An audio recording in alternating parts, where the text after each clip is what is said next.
Good afternoon, colleagues. Thank you for those who have already joined in the session. I think we are going to give our other colleagues a few more minutes, maybe perhaps 5 minutes to join in. And then we can get started. I hope you all can hear me.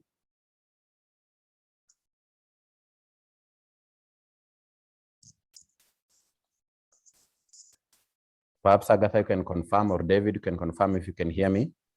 Yes, Zach, you're very clear, and we can also see you very Thank you. well. Thank you. Thank you. So I suggest that perhaps we give members 5 more minutes as they join in, and then we will get started.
Hello, can you hear me?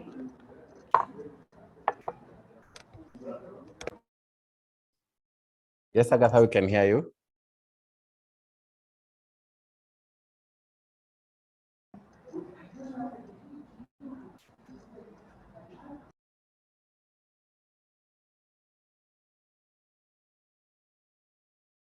Can we go ahead and start? Hello, Zach.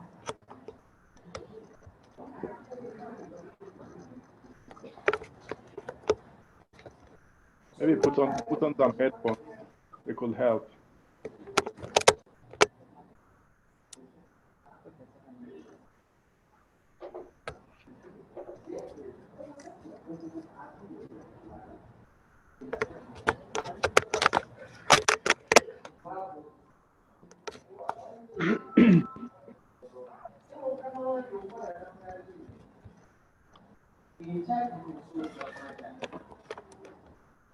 Okay, can we go ahead and start?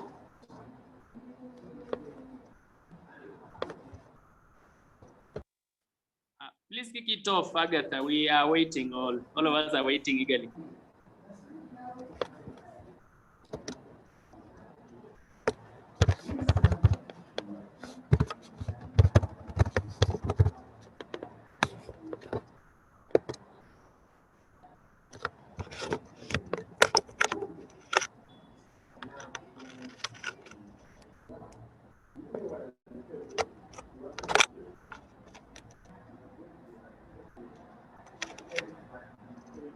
Agatha, we are ready.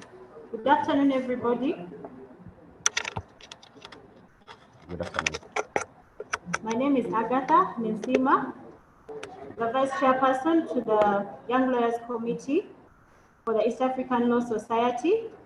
Welcome everyone to today's webinar, where we shall be discussing an issue that is affecting young lawyers across the East African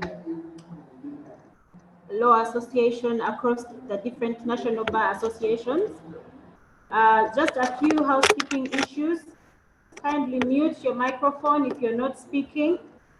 If you have any questions or comments, kindly put them in the chat section for comments. And if you have a question, it shall be addressed at the end of the webinar. Kindly put it in the either chat section or the Q&A section. Our panelists are already online, and so without wasting much time, let's go ahead and start the session by welcoming our chairperson, Mr. Zach Alakonya, who's online to give us the opening remarks. Good afternoon, Zach, you're members. welcome. Thank you so much, Agatha, for that introduction. And once again, I'd like to take this opportunity to welcome our members. Right now, going over 130 who have joined us this evening to share and get insights about how the question and the major question that will be discussed today on the decision whether to generalize or practice. I sure do hope that you can hear me well. And I do wish you are an experience like no other in learning and picking the lessons that will be shared by the eminent personalities that the East African Law Society of Kenya Young Lawyers Committee has put together this afternoon. Just to start us off, I would like to begin by just acknowledging the panelists that will be leading us this evening. Of course, to start, our keynote speaker will be Mr. Professor Tom Ojenda, Senior Counsel, former President, East African Law Society and Managing Partner, Professor Tom Ojenda and Associates. He brings to the table vast experience, too much for me to mention. If I was to start going through his CV and his brief bio that I was given, I will take literally the entire of the afternoon. He's an eminent scholar, has written a lot of articles, and has continued to guide a lot of young lawyers, myself included, across the East African community. He will be leading the discussion as a keynote speaker, and he has prepared a presentation for us on the key question that we wish to hear answers to with respect as to whether or not, as young lawyers, we should either generalize or specialize. This has been or still is a serious question that many young lawyers, any lawyer has faced at any point in their life, particularly in the early stages of their practice.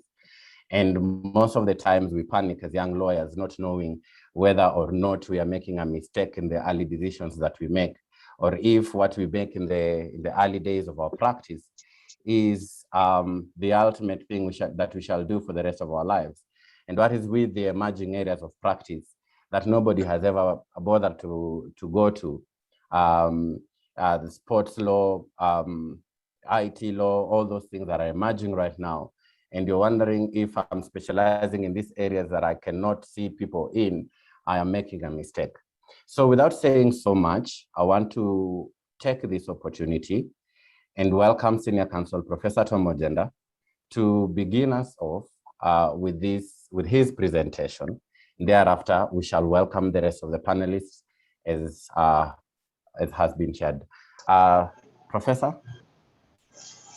Thank you, Mr. Alakonya, and thank you. I can see we have 155 going to 156 members who have joined to listen in to today's webinar. I want to thank David for this invitation, and of course for the technical work that he's done towards making this presentation a reality. And of course the other committee members, Agatha, Ayub and Sim Katende, and of course Lejukole, who have been part of the initial planning program. Now let me just go straight to the point, because the question or the problematic as to whether or not to specialize is something that speaks to choices within the legal profession for many legal practitioners. And I must say that that choice is defined by various factors, because legal practice, first and foremost, is a choice to many, because once you finish your basic degree in law school, you often have the choice as to whether to engage with academia, get into academic work. The other choice is whether to branch off to the judiciary as a young qualified advocate, and that would be at the lower cadre of magistracy. Join the civil society, if at all. Of course, civil society in a number of our countries in the region do not make much sense. You can also make a choice to get into a legal career in the region or internationally. Of course, you go into the regional courts, go into international tribunals and other organizations, or become an in-house lawyer. That's another choice that you have. And I think as we struggle with all these questions, it is important to underline that as a legal practitioner, you then have the ultimate choice of what area to go into. And I speak from, let me speak from experience. And the experience I have is that a lawyer, or most advocates, are as good as their pupil masters. That the training that you get when you are in tutelage to become an advocate may end up defining whether you will end up in general practice or in particular specialized practice. If, for instance, you are trained in a basic law firm that does running down cases, it is likely that you'll end up becoming a hopeless running down advocate. That is how it works usually.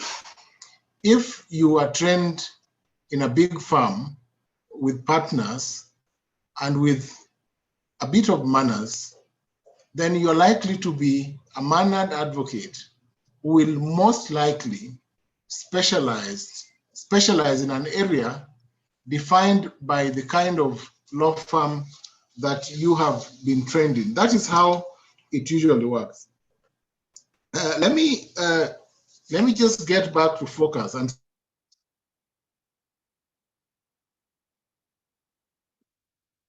say that there are various areas. First and foremost, as you get into the legal industry or as you get into practice, you may choose, for instance, to practice in the area of specialize, go into conveyancing and contract, for instance, go into family law and succession practice, that is also a specialized area. Go into intellectual property law and other commercial practice, that's also a specialist area. You can decide to practice in criminal law, that's also a specialist practice area.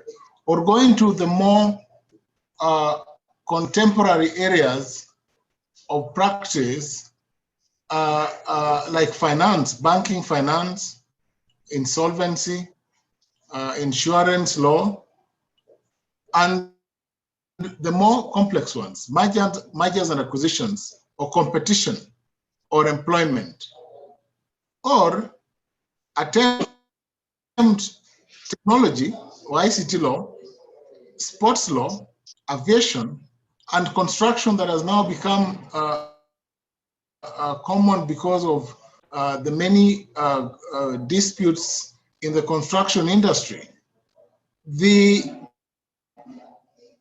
defining factor, as I said, will be one, exposure to this area of the law. That's number one. Number two, learning. Learning can be old learning. Old learning would be in the traditional areas of law where you, from the university, of course, you've learned the general practice areas, but can also be learning, contemporary learning, that is a function of a deliberate choice by the advocate to gain expertise in a chosen area of specialization. But as I said before, largely the specialty would be dictated by the particular specialized department that you may have been trained in a law firm where you got your training during pupillage or during your first years of practice. I have defined these areas because it then gives me an opportunity to demonstrate the advantages and disadvantages of specialization or early specialization. One, I would always say this, and this is from experience, that general practice is a good thing at least during the first 5 years of your practice. It is a good thing because it allows you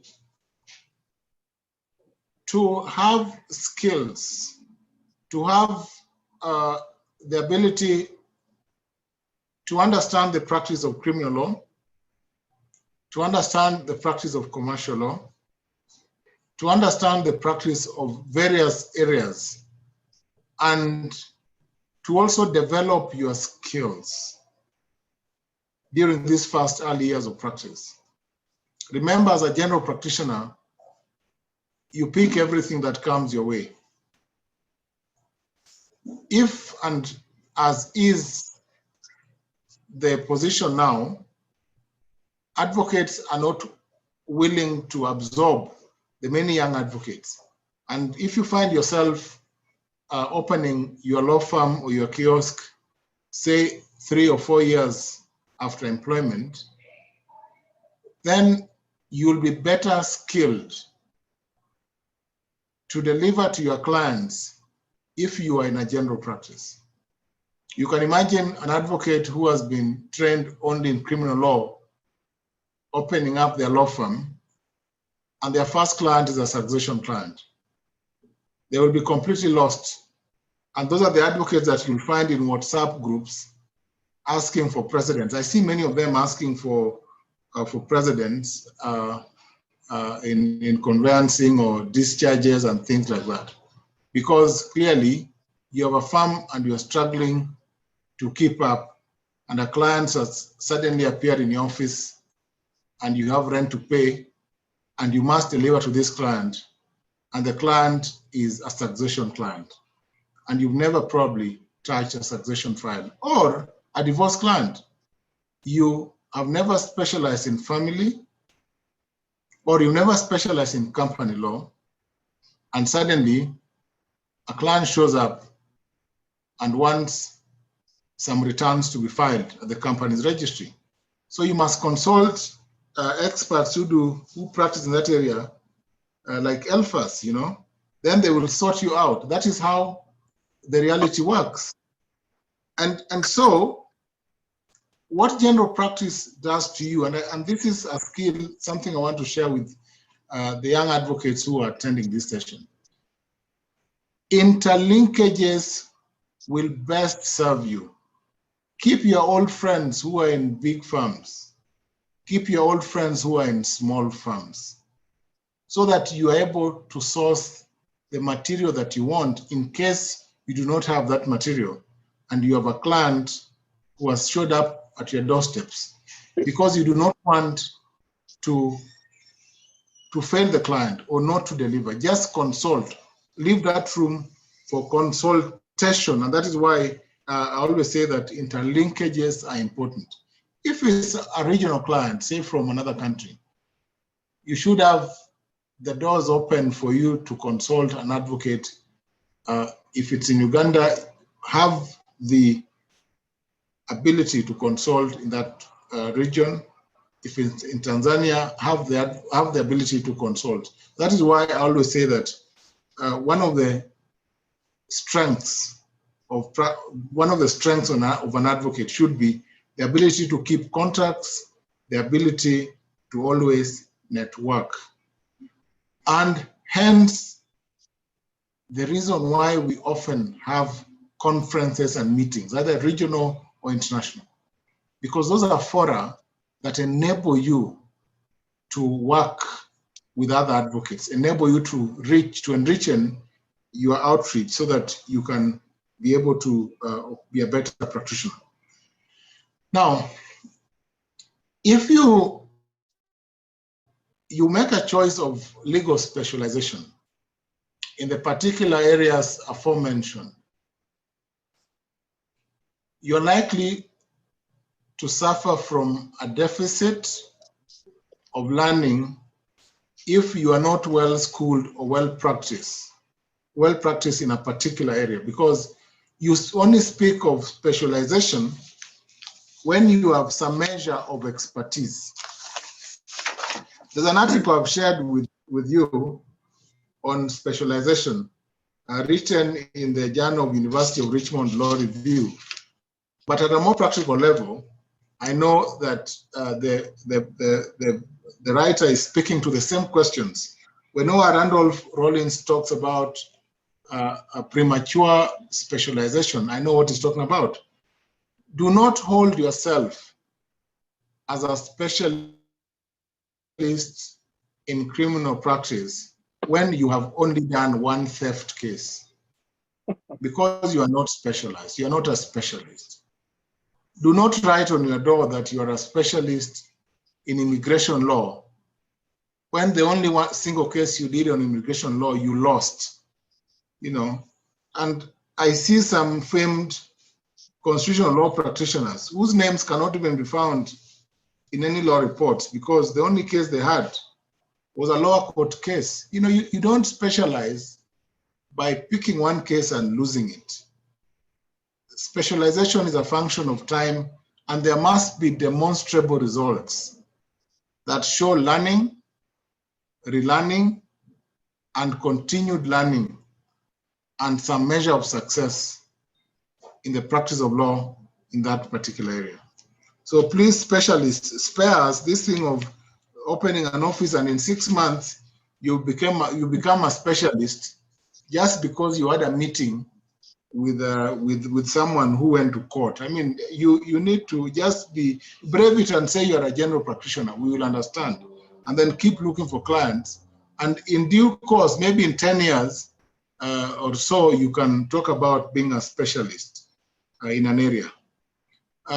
Secondly, once you specialize, of course, there are advantages. The advantage, of course, of knowledge, and of course, because we have continuing learning, or CLE, CPD, continuing professional development, a real specialist should be able to give back to the profession.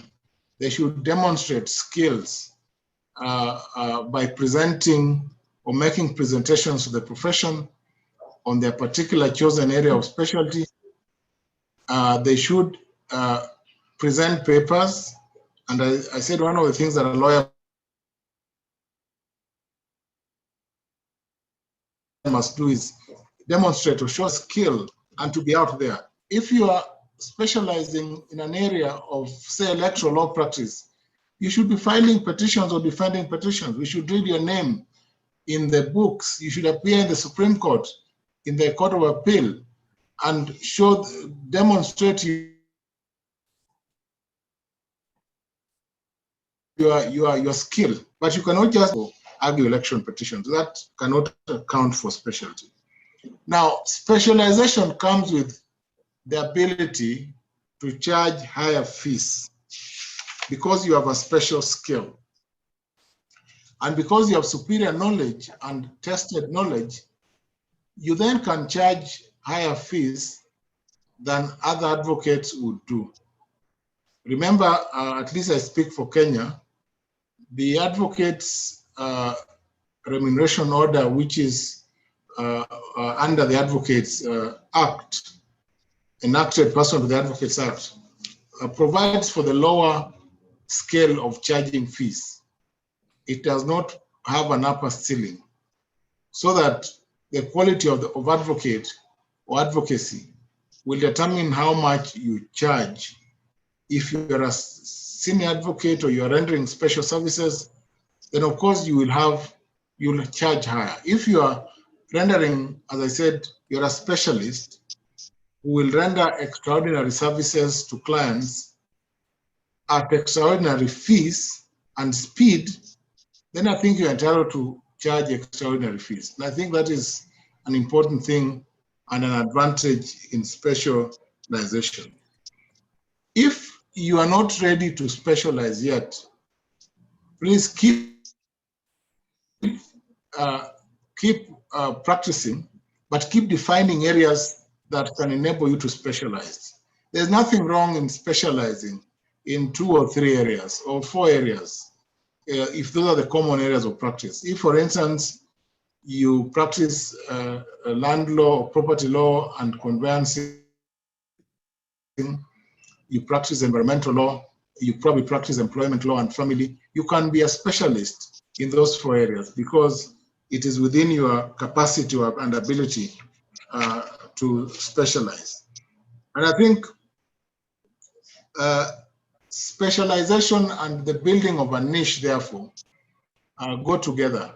Once you have that niche, then your colleagues will appreciate your ability and will even in time refer clients to you. Now, that's the advantage of specialization, because when I know that I have a criminal law matter, I know that I'll refer to a particular advocate and say that, I know this young advocate, Mr. Kabata Maura, prefers to indulge in criminal things, that is criminal practice. And so I'll refer those criminal fellas to Kabata Maura to deal with, because I know that he is developing a specialty in that area. If I have a commercial matter, I'll know that, Zach Alakonya loves contracts, he loves things like this. I will refer that client to Zach because I know that he's trying to embrace or to start a practice in media law. I will send those clients to him. That is how confidence in your practice then grows from colleagues. And once that grows and you demonstrate your abilities through tested litigation, then you move to the next level, because not every person will specialize through learning, because the beginning of specialization can also be learning. Learning is if you are able to get an advanced degree in, say, bankruptcy and mergers and acquisitions, or a PhD in constitutional practice.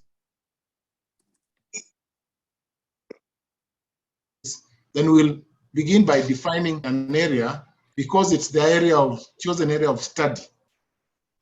But the chosen area of study does not automatically lead to the specialty. You must practice what you study. So that's just a beginning. So you then grow wherever you start, whether it is from the one study to the rich law firm or the pupil master who trained you, or an acquired skill through practice and through court appearance. Only then can you be defined as a specialist, but only through some visible output that your colleagues will then see. We have many people refer to themselves as human rights lawyers, for instance. But at times it is human rights because they appeared in one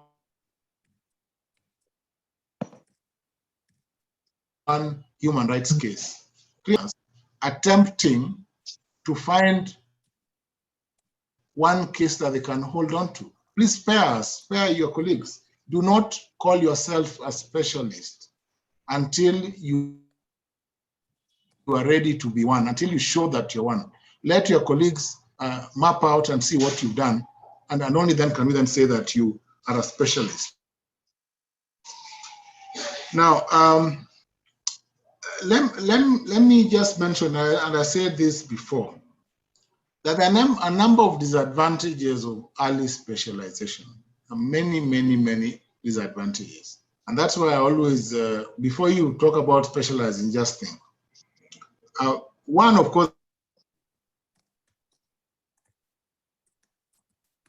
as I said, is if you do not have enough specialists, that's number one. Number two, before you are there, before you reach, because only specialize when you have sufficient clientele to push you in that direction. If you don't have clientele, do not pretend to specialize, because you will spend many hours in the office reading newspapers with no stuff. Just take your time, a day at a time. When you get to many clients that want to instruct you, Then at that point, you can choose, and the choice is what will lead you to a particular area of practice. But also, I would advise all young practitioners to ensure that they take the time to identify their true area of practice where they have skill. Do not rush into defining an area of specialty before assessing your full potential. You could be a criminal lawyer, but maybe deep down in you, you have innate conveyancing skills that are yet to be discovered. So take your time and try different areas before settling into one area of practice. Do not rush, because once you specialize, it may be hard for you to revert to general practice. Remember as well that behind every successful lawyer, there lies a good account balance. You cannot be a specialist when you are dead broke. So don't tempt God by going into an area of practice that will not give back to your bank balances. Just practice in an area that ensures that the delicate balance between the legal profession and commerce and economics are met so that you are able to practice, but at the same time, you are able to earn a decent living from your chosen area of practice. Woe unto you if you brand yourself as a mergers and acquisitions specialist when you have only done one brief, and 5 years down the line, you're looking for the next merger and acquisition.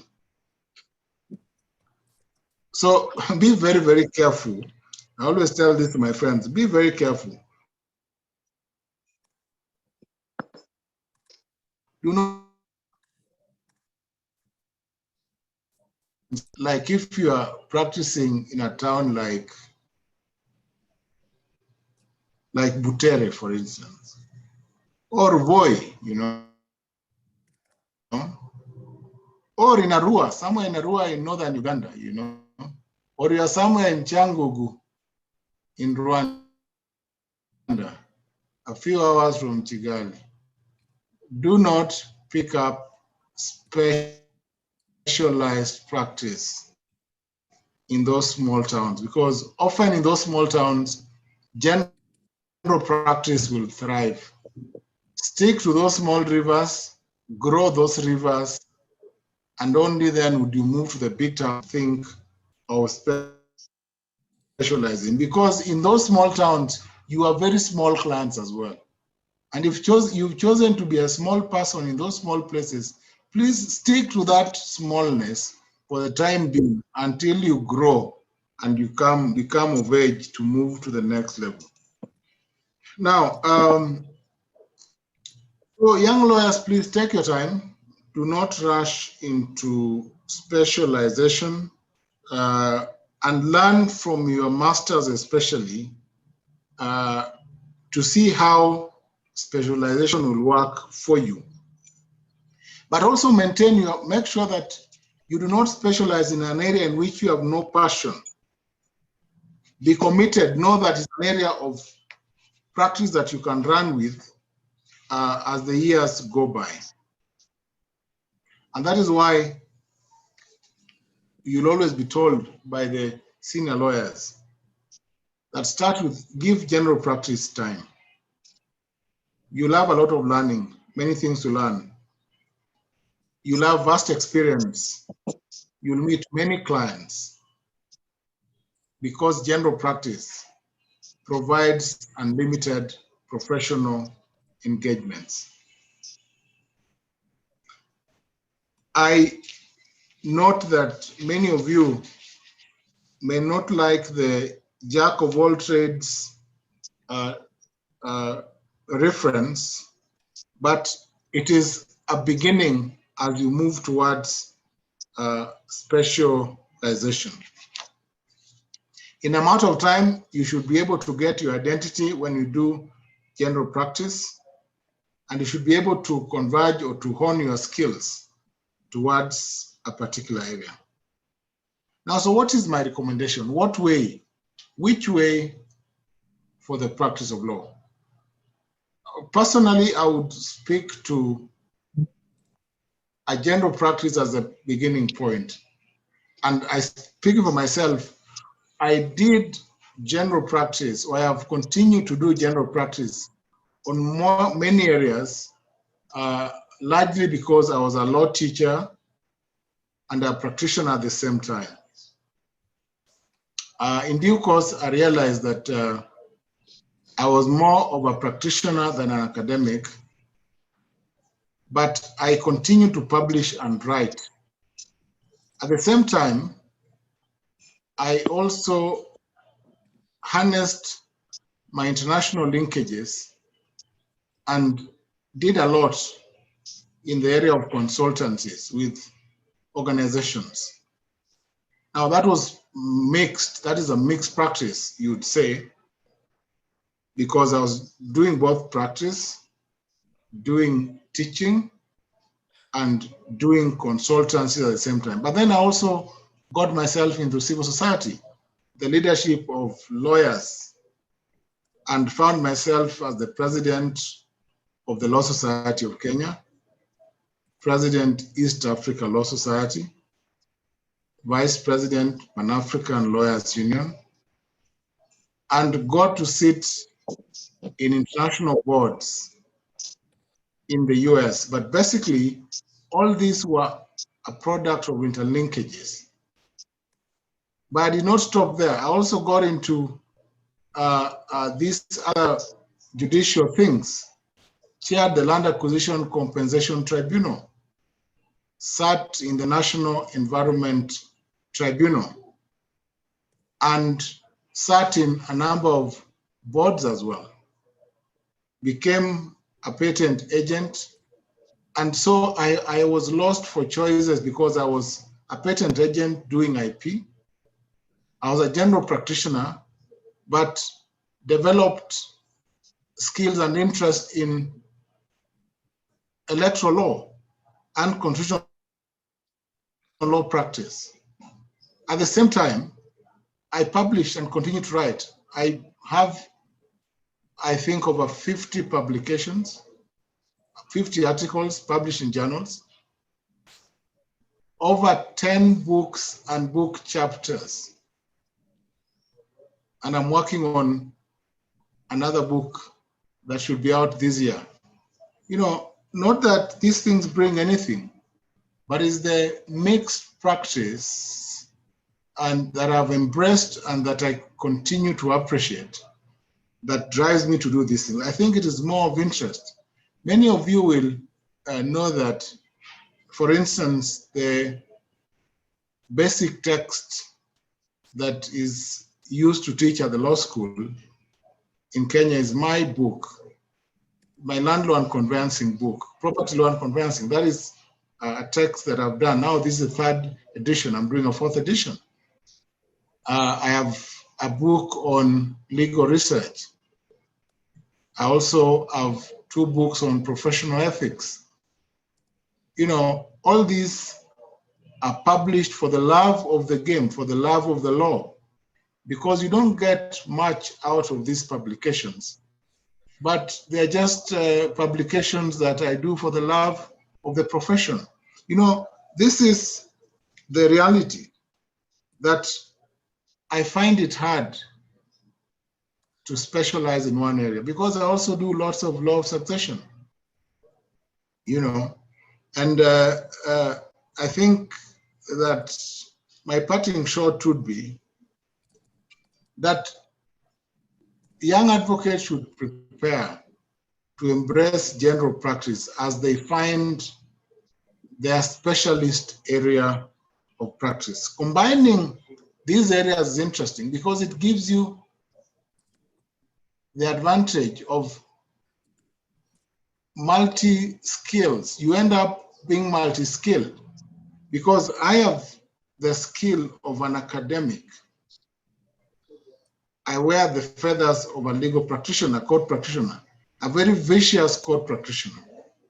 Yet at the same time, I have the advantage of having served in judicial capacities and continue to also enrich the development of the law in various fields. But all for nothing, you know, it doesn't pay much, but you have to keep doing it, as I said, for the love of the game. So all of you, I wish you well. I have seen a number of questions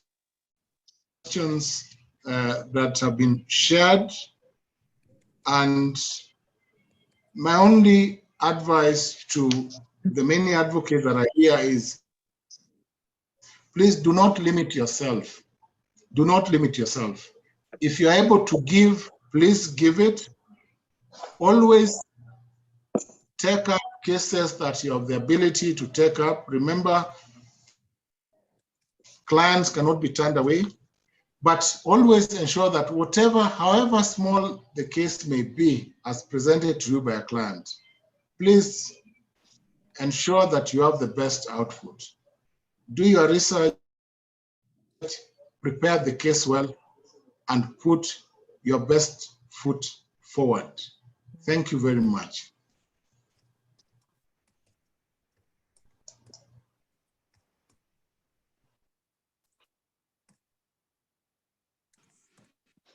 Thank you very much, Professor Tom, for that wonderful presentation and keynote speech.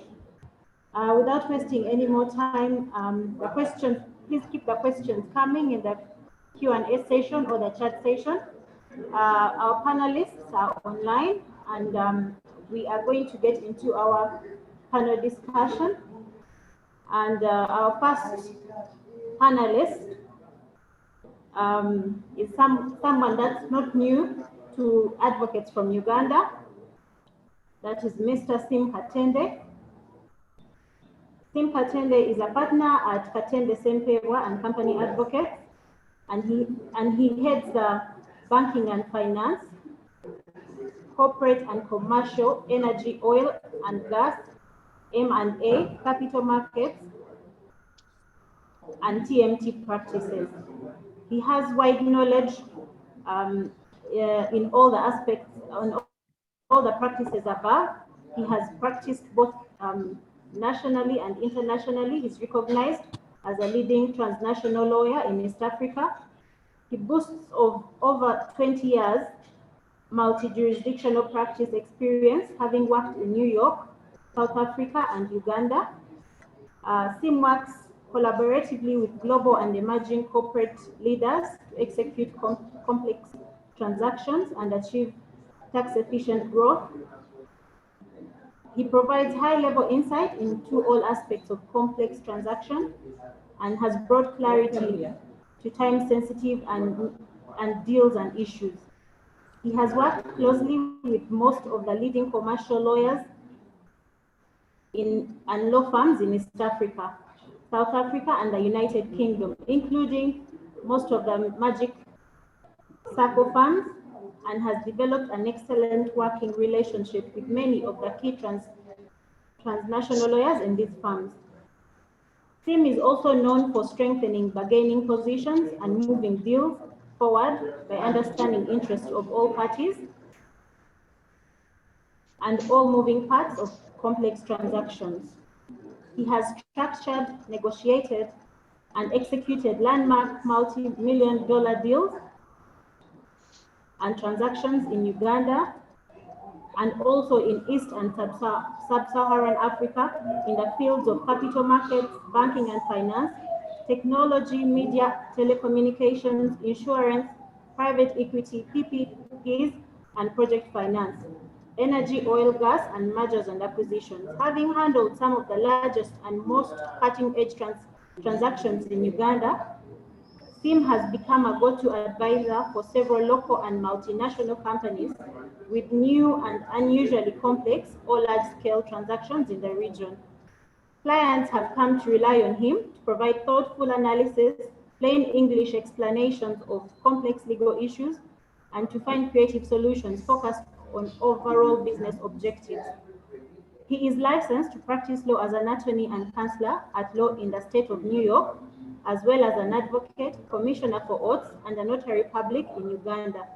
Sim is also certified as a commercial arbitrator and mediator by the Uganda Center for Arbitration and Alternative Dispute Resolution. He sits on boards of local entities of several multinational companies in Uganda. He is a member of the Uganda Law Society's Continuous Legal Education Committee and external examiner and guest lecturer at the Law Development Center in Uganda. He also spends a large amount of time mentoring and training young lawyers.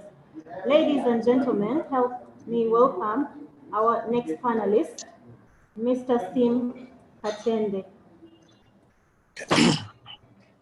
Thank you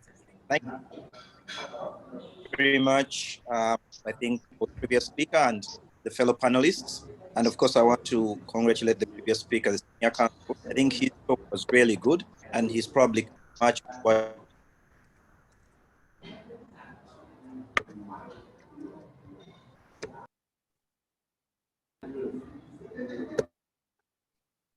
we want to say.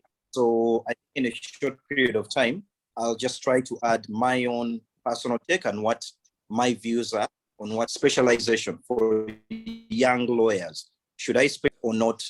When, at what point, if adding life, if I've picked one area, what happens if the area I pick suddenly goes bust and it's no longer profitable in our market? What should I do about that? And how can I ensure that whatever I pick, and if I do choose to go one route or the other, I can still have a successful and rewarding legal career? Now, from the introduction that they gave, I think you can pretty much guess where I fall. And I'll tell you one story that led me to that. When I had just begun practice, and there was a speaker who said that he used to practice family law and he used to draw wills. And he had a client who used to come every year to make amendments to his will. This gentleman had a very large farm. So every time he would buy a piece of land, he would then add something to it and make a change in the will. And he says after a while, 4 years later, he hadn't seen the client and he bumps into him. And he asks him, "Oh, it's been a while. What's the farm like?" And the man said, "No, I sold the farm last year but one." And he said, "Hang on, if you sold the farm, how come you didn't call me? And I don't think anybody in our conveyancing department did that." And the client stopped and looked at him and said, "You mean you do conveyancing?"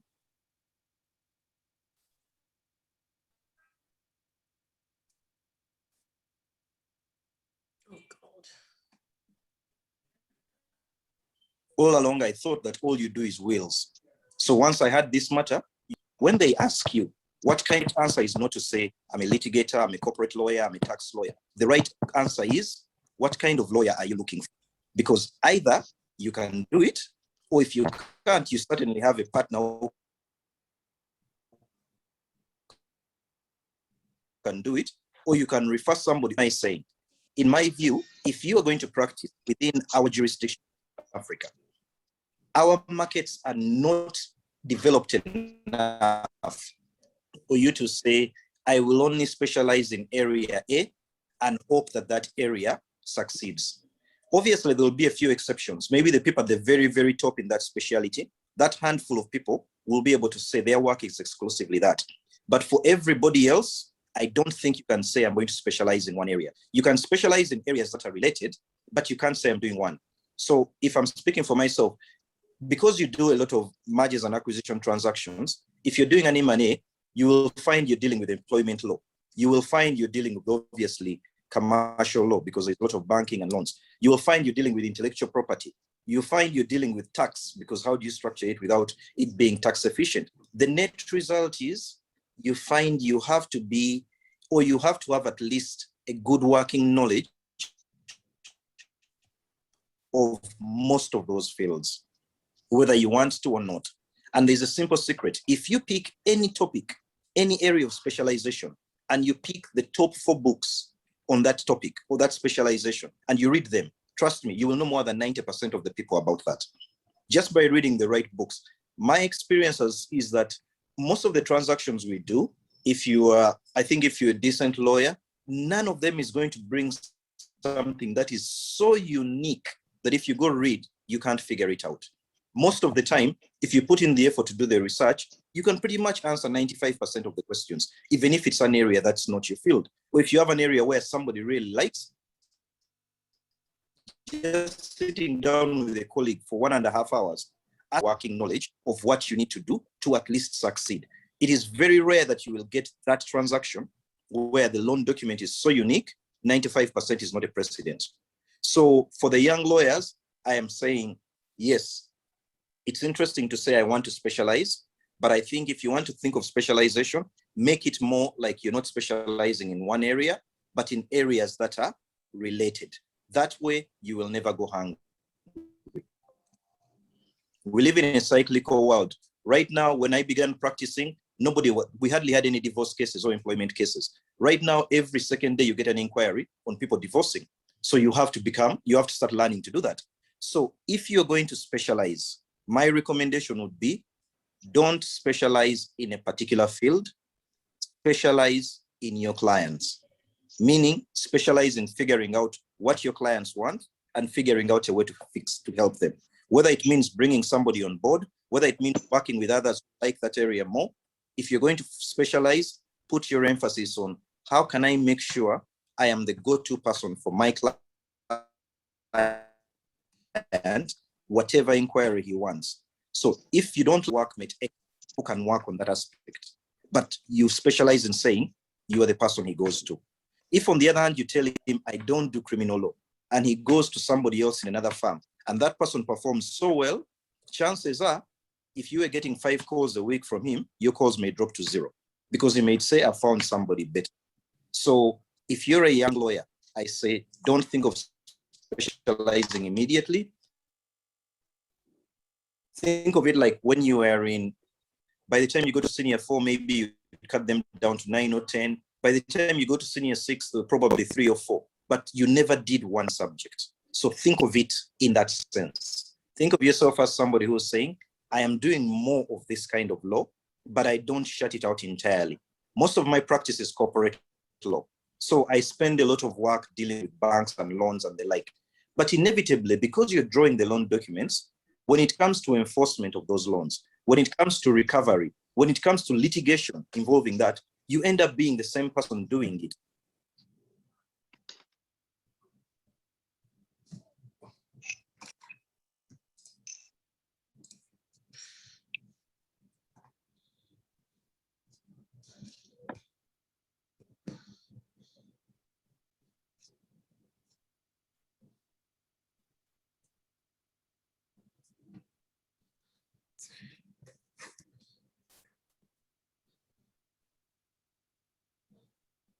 So if you tell yourself, I want to go to court,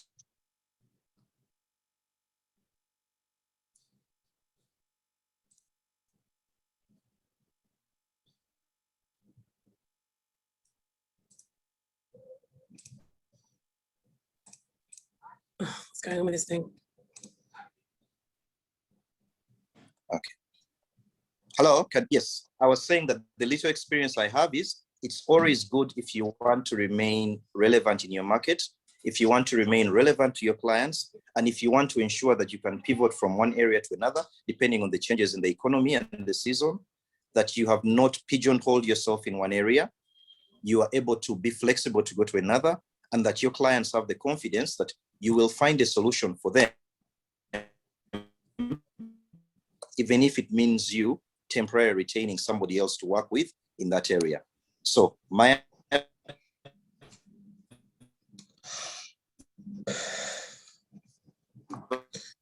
advice to the younger lawyers is, specialization sounds very nice on paper.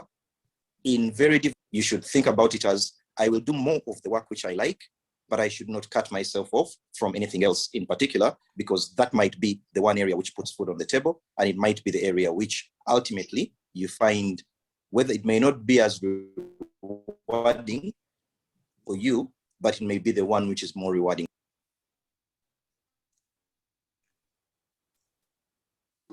Thank you so much, Mr. Sim Katende, for sharing with us your experience. We have questions coming in that we shall keep for the Q&A session in respect to your experience. Let's go to our next panelist from Tanzania that will share with us whether to specialize or generalize lessons from Tanzania's young lawyers. Our next speaker is one Asha Sabrina Ayub. Asha Sabrina. Yeah, can you hear me? Is a partner. Hello? Asha Sabrina is a partner at Bowman's Tanzania, a full-service law firm in Dar es Salaam. She has won the prestigious IFLL 1000 Award of Tanzania Law Firm of the Year for 2020. She's a lawyer qualified in mainland Tanzania and England and Wales as a solicitor. She's an arbitrator specializing in mining, petroleum, regulated industries, local content, projects, finance, insolvency, corporate M&As, and commercial law. She has previously worked in-house in a Pan-African role, including Uganda, Rwanda, and Kenya. She previously worked at a Kenyan law firm and a London city firm. Legal directories, Chambers, IFLR 1000, and Legal 500 have ranked Sabrina a top 7 to top 19 Tanzanian lawyer. She was the only lawyer ranked as a next generation partner for 2020 by Legal 500 in Tanzania. In 2021, Sabrina was named one of the IFLR 1000 Women Leaders 2020. She frequently moderates for investors at government dialogues or speaks at keynote industry and regional conferences, such as the Tanzanian government's 2019 SADC Industrialization Week. She's currently the vice chair of the British Business Group, BBG, in Tanzania, and was formerly a board member of the American Chamber of Commerce, AmCham, in Tanzania.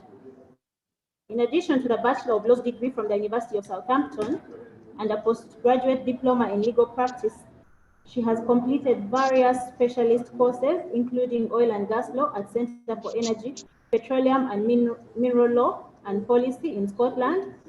She has specialized on project finance and PPEs with the International Project Finance Association and sections 1 to 3 of the Certified Public Secretary qualifications in Kenya.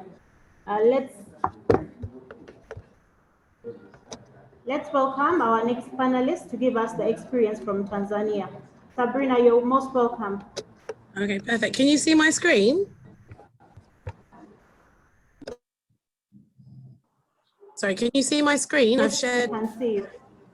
No, so I've shared a presentation. Can you see the presentation? No, we can see you. Oh, you can't see the presentation? Let me just Not try yet. again. Oh dear, 1 second. Okay, so you should be able to see it now.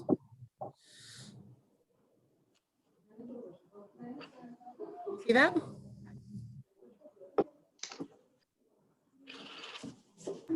Yes, we The can. presentation. Excellent, it worked. Technology and lawyers. You're probably trying specializing in technology. So thank you very much, firstly, for having me speak today. If I speak slowly, but too fast, put some comments in. I've only got 10 minutes, so I'll speak quite fast. So I think today I'm supposed to be talking about the lessons from a Tanzanian perspective, but I must admit, Sim, who I've also worked with in the past, and the professor have covered a lot of the things I was going to say. So I'll just run through those and maybe give you some input on how in Tanzania I specialized. So I must also say that I'm also a Zanzibari lawyer, in case anybody from Zanzibar is online. Best weather in East Africa. So in terms of private practice specialization, I'm going to talk about today, rather than the other categories of specialisation. As I think, as in my introduction, I've worked in Kenya, done a bit of work in Uganda, Rwanda, Tanzania.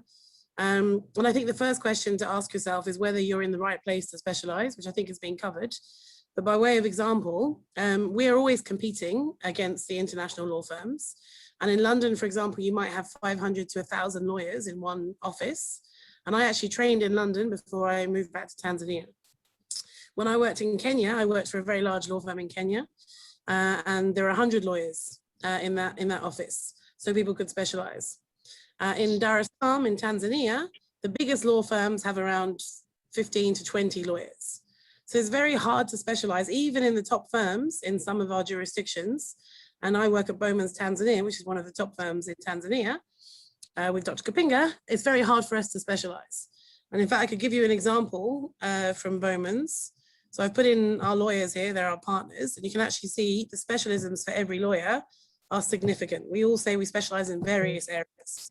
These are our associates and senior associates, and they've all got various specialisms because it's just impossible to specialise when you have 20 lawyers in a law firm and only do that area.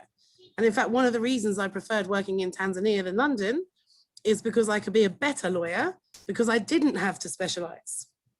And I think that when you get to the point of intense specialisation, you can, for example, you might specialise in environmental. You'll be a very small clog in a transaction. Whereas in Tanzania, I can do the whole transaction and I'm not a small clog. And it also, I think, makes you a better lawyer because you understand lots of different areas of law. And you also understand where you need a specialisation. So even if I did specialise, so for example, when I trained in London, I had to do 4 areas. When you're a solicitor, you've got to do 4 different areas of law before you can actually even qualify as a lawyer. So you spend 2 years training. And those 4 different areas helped me understand when I needed to go to a specialist. So I think I agree with the other speakers that as a junior, you shouldn't specialise too soon. Can we specialise in Tanzania? So I have specialised in some areas. In particular, I do a lot of mining work. And I've got quite a reputation for being one of the strongest mining lawyers in the market. But I do every single area of law. So I think we can do it, but in moderation and with other areas. You also, and there was a comment earlier about people who train themselves. I just wanted to retract that slightly. So some of the big, great lawyers today in Tanzania, in Kenya, in Uganda, in all East African countries, including Sim's dad, they trained themselves. So it's not impossible to go from being in a small firm to becoming a great, but it is much easier when you've come from a larger firm to specialize. And to be able to specialize, you need to have the platform to specialize. So when you're in a firm with 20 or 100 lawyers, you're able to do it. So I would as well encourage people to move to larger firms and for all the countries to grow the size of their firms. I agree with the other speakers that in your first 5 years, it's better to know all areas. You don't just get married to somebody when you met them for a day. It's the same thing with specialization, it's the whole of your career. I think you need to ask yourself what you mean by specialization. So some people just distinguish kind of litigation versus transactional.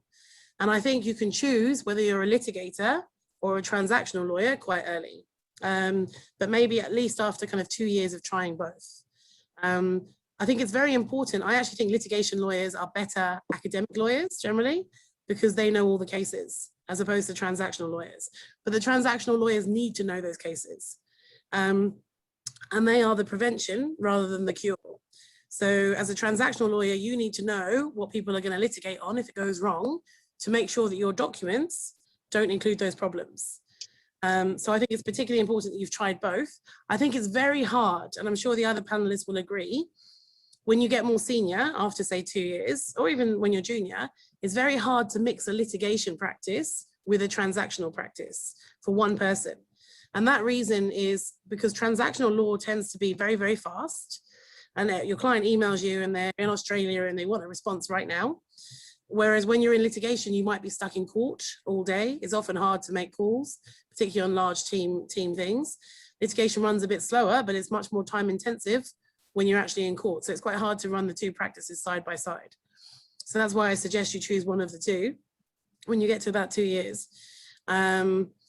the specific areas of specialization you can pick, I think we've discussed quite a lot, but I've highlighted here whether mining, that I do mining, projects, energy and infrastructure. So somebody asked if company secretarial is a viable specialism. And I think anything is a viable specialism. Company secretarial will always be needed, but it depends on your particular market. So for example, in some countries, formerly in Tanzania, you didn't need any qualifications to be a company secretary. So it's less common to have a professional company secretary. I do think that you have to think about technology and advanced technology. And I think going forwards, lawyers with all advances in AI and software packages that clients can get, lawyers doing basic commoditized tasks like company secretarial might be a thing of the past. So you should try and concentrate on something that you know has longevity that you're going to specialize in. Although it's useful to understand company secretarial if you're doing a corporate area. I think Sim touched on this as well. My specialization, and when I talk about specialization, I don't think you should particularly specialize in a legal area, but an industry. So if you look at the big international law firms in London and America and Australia, they're all getting industry focus in order to win clients. So I've put a link there to Oric and Oric's success. Oric is a very large American law firm, and it basically decided to specialize in only 3 areas. I think one was innovation, kind of fintech type things. I should probably know all the areas. There were 3. One was venture capital and another. And that was very successful for their growth because they attracted all the clients in that area. I know in Tanzania, for example, we have lawyers who specialize in maritime and they get all the work for shipping companies. But then you have to be able to do all the areas of work for your client, which I think Sim has touched on. I think Sim also touched on the fact that you should not specialize yourself out of a job. So I actually qualified just before I was a lawyer in London before the credit crunch, and I really wanted to do banking. And then the credit crunch happened in 2008 and there are no jobs in banking and only litigation firms survived. Similarly with Corona, some countries would have seen a drop in transactional work, but an increase in employment work, as Sim had said. So your area has to have longevity. A lot of people want to specialize in cryptocurrency at the moment when they talk about fintech, but you've got to remember that most of our central banks are not recognizing cryptocurrency. So I'm wondering whether or not that's really going to be a big money spinner. And I think you, as I said, look at the future of legal services. And if you're going to chase the trends, only chase the big ones. So I think because a lot of this was already covered, I thought it would be useful from a Tanzanian perspective to talk about how I specialized. I liked the comment that the chosen area of study does not lead to specialization.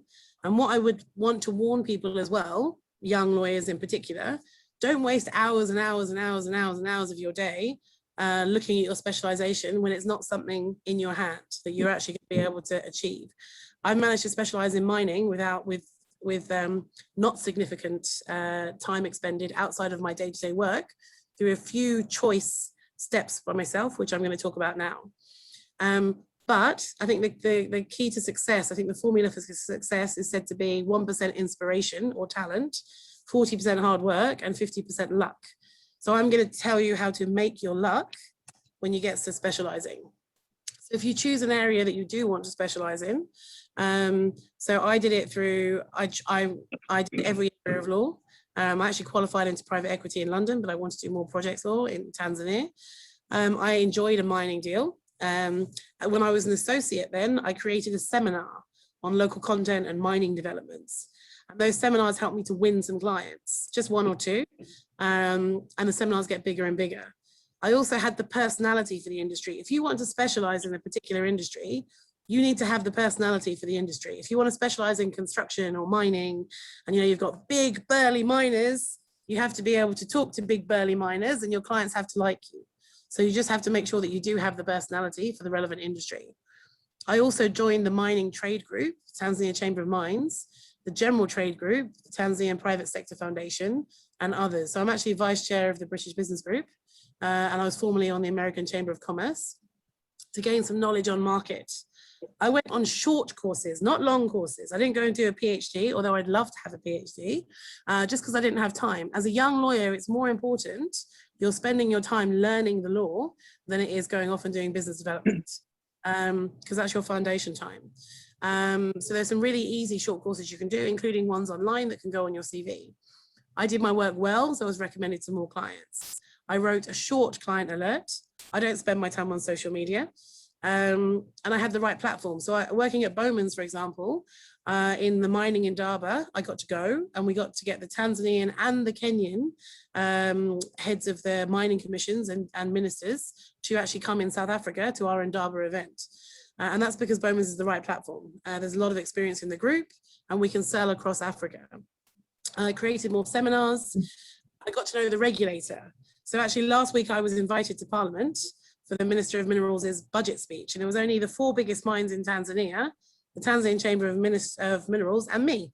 And it's partly because I spend so much time with the regulators, and that's what clients really appreciate, particularly in African jurisdictions, is the ability to unlock what the regulator thinks. And I did that through interactions with the client, but also visiting the regulators anyway and learning from them. And then as a result, I was asked to speak at major country talks. And this is all through just the concerted effort of starting with alerts and the client seminars. So I think you can specialize, but in Tanzania and some of the smaller jurisdictions, when it comes to lawyers, you need to specialize and have other areas. I think I've exceeded my 10 minutes.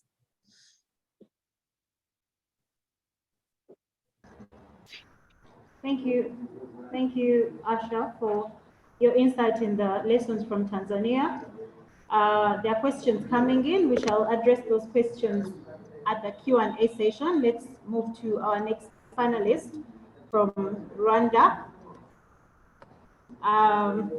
He will be discussing making the choice of an area to specialize in, what young lawyers must consider. Our next panelist is not someone new in the Rwanda jurisdiction. He's Mr. Desire Kamanzi, who heads EALS in Rwanda, EALS Africa in Rwanda. He is an advocate in the business. He's an advocate in business law with a focus on commercial, contract, banking and finance, energy infrastructure, labor and employment, mining, telecommunications, and alternative dispute resolution. He has experience including assisting lending local and international investors in establishing their businesses in Rwanda. He has acted for a number of major listed and unlisted clients in the mining, telecommunications, transport, and financial services sector.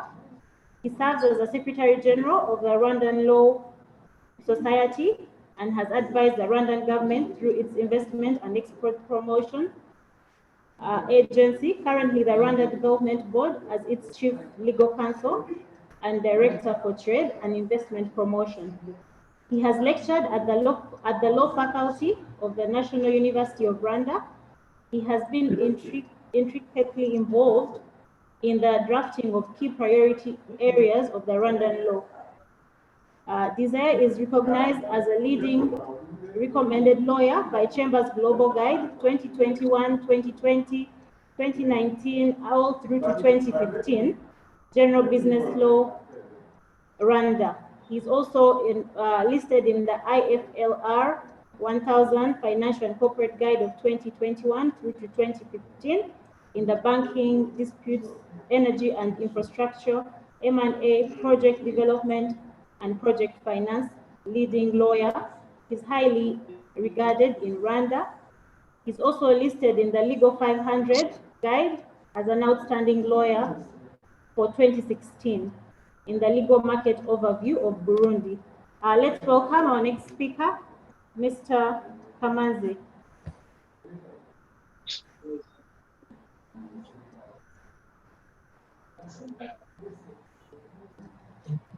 Sorry, I was on mute.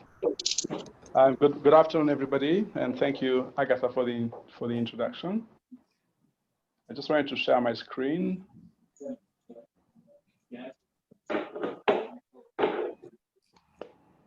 Can you see it now?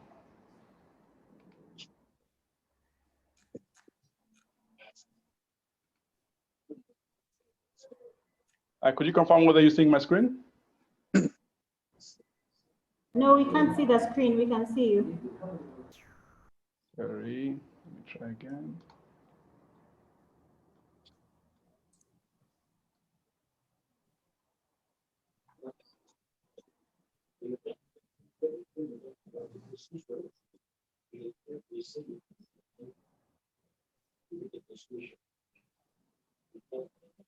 What about now?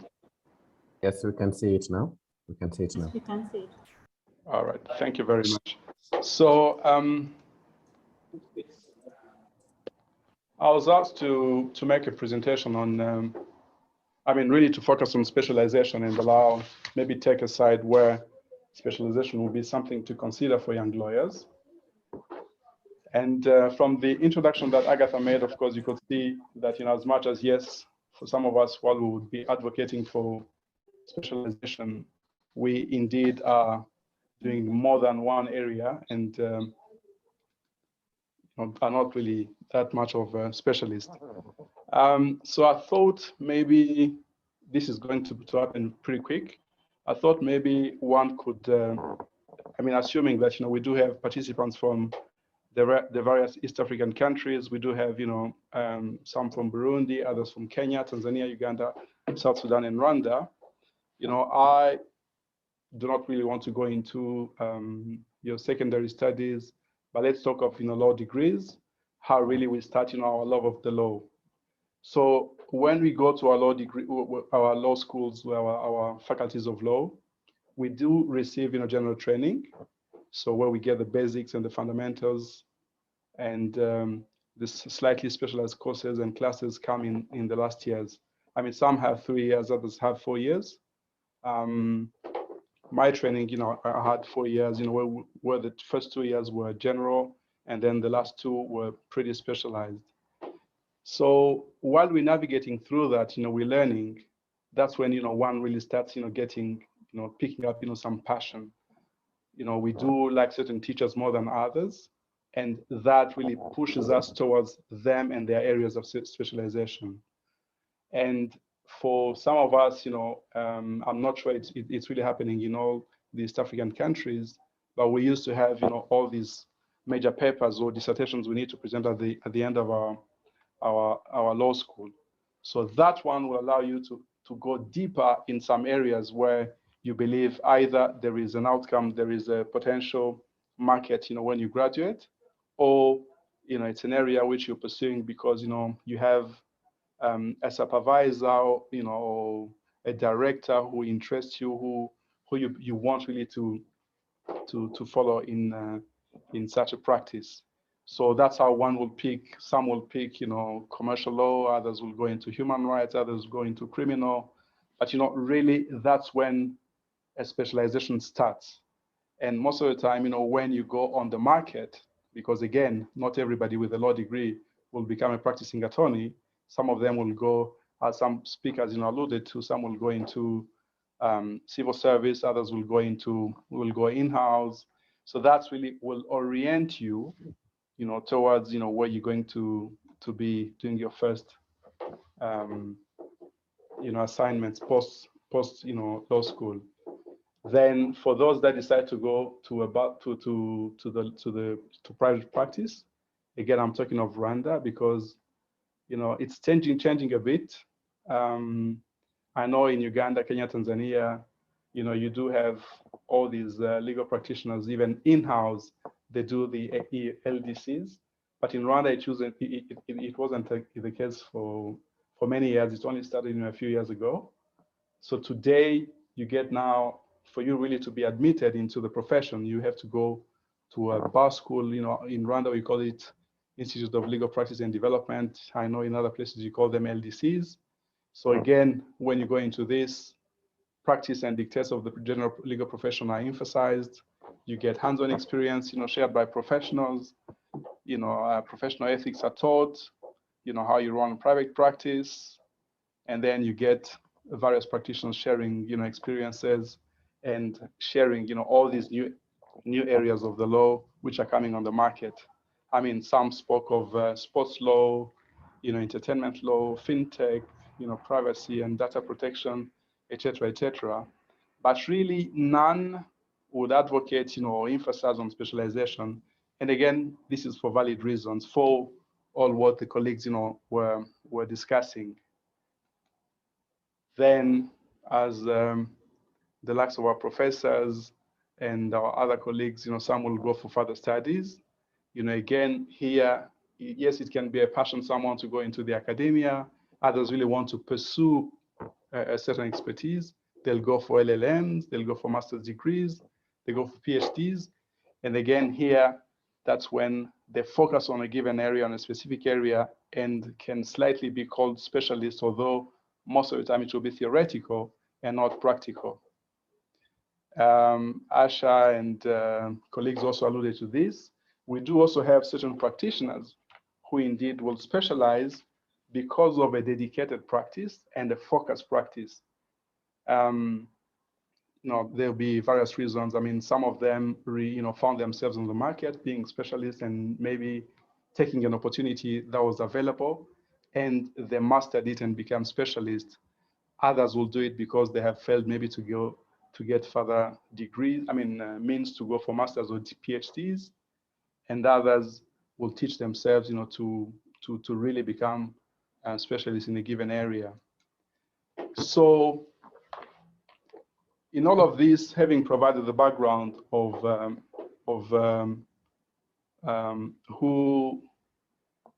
how we become lawyers and how we get this intellectual luggage with us, let's now see what the legal profession is. Of course, I won't really take long on this one. So we do have a legal profession that is organized, in a certain manner. We still have solo practices around, where you have a practitioner with a secretary or clerk. You have other practices where a few learned friends will go together, share an office, share a secretary, share a phone line, share certain facilities like a coffee machine and et cetera, et cetera. So these ones will only be sharing the cost, but when it comes to what each and everybody is doing, really the colleagues or the neighbor or the sharing partner has no clue. And then most of the time, you find these colleagues focusing on one area and not really complementing each other. So that's what I call the traditional approach. And again, most of the time, our young lawyers will be faced with that reality when they are knocking at different doors. They will actually know where to go, where to knock, if you want really to go to such a traditional model, where you will find them. But of course, will show that there isn't really much appetite, and wouldn't encourage you to go to such a practice, because again, you wouldn't learn much, and it will be very difficult for you to evolve in such a practice. Now, you also have the modern approach, where you have a proper organization in place. You have a firm that is managed, it has professionals running it. You have teams with many practitioners. You have teams with different expertise. You have a team, you have teamwork, which happens in the firm, because most of the time, when a client comes to you, they'll come with a query. The query, as all the colleagues alluded to, will have plenty of components. If it's an M&A, as Sim was talking about, there are issues of corporate commercial issues, there will be issues of employment, there will be issues of tax, there will be plenty of issues. Now, if you have teamwork in place and you have different expertise available, all these people will go together, work to the benefit of one client who will be the happiest, receiving services, under such such firm. Then that's where the junior practitioners and junior colleagues come in. You have experts which are assisted by junior practitioners, which are most of the time these young lawyers new to the profession, where they'll come learn from the seniors and really develop their practice slowly but definitely surely.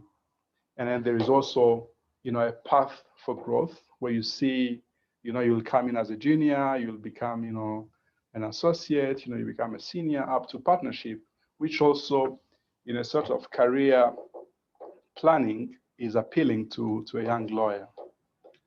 Now, that's the profession. Now, again, as all alluded to, Professor was talking of course, the need of, surviving in this industry and making money and being profitable. There are market demands and dynamics, which, of course, the practitioner has to consider. The market is huge, it is immense, and new areas keep evolving and keep coming.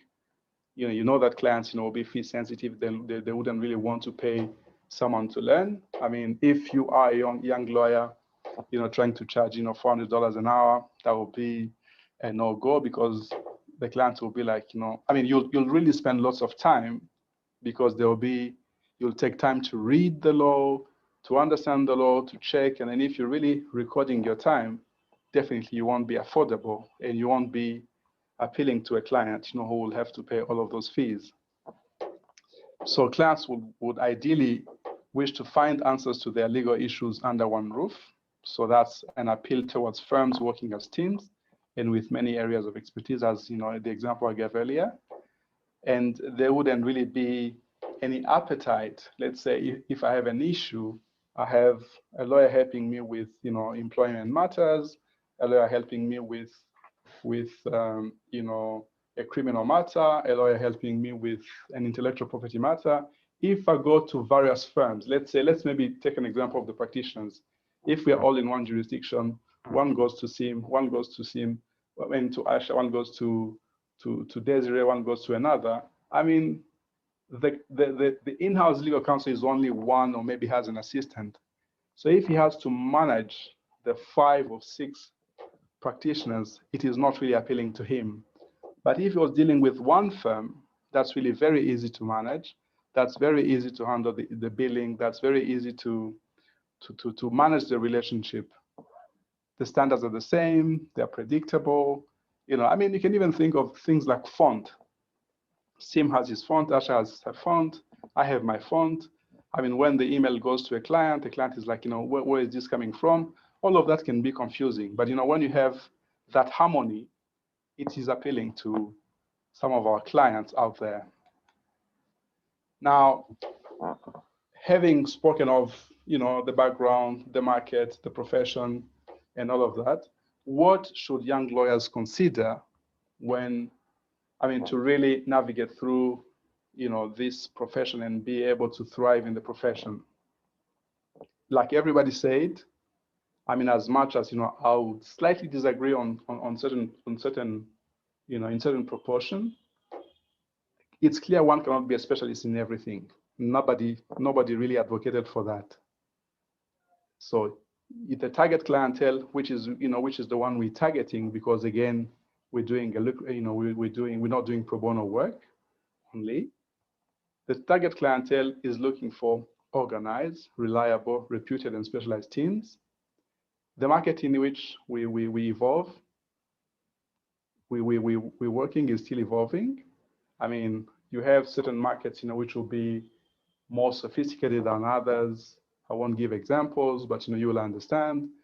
Where, and again, some of the backgrounds, for example, the English-speaking countries, the likes of Kenya, Uganda, Tanzania, one really understand that a lawyer is needed for many of the services,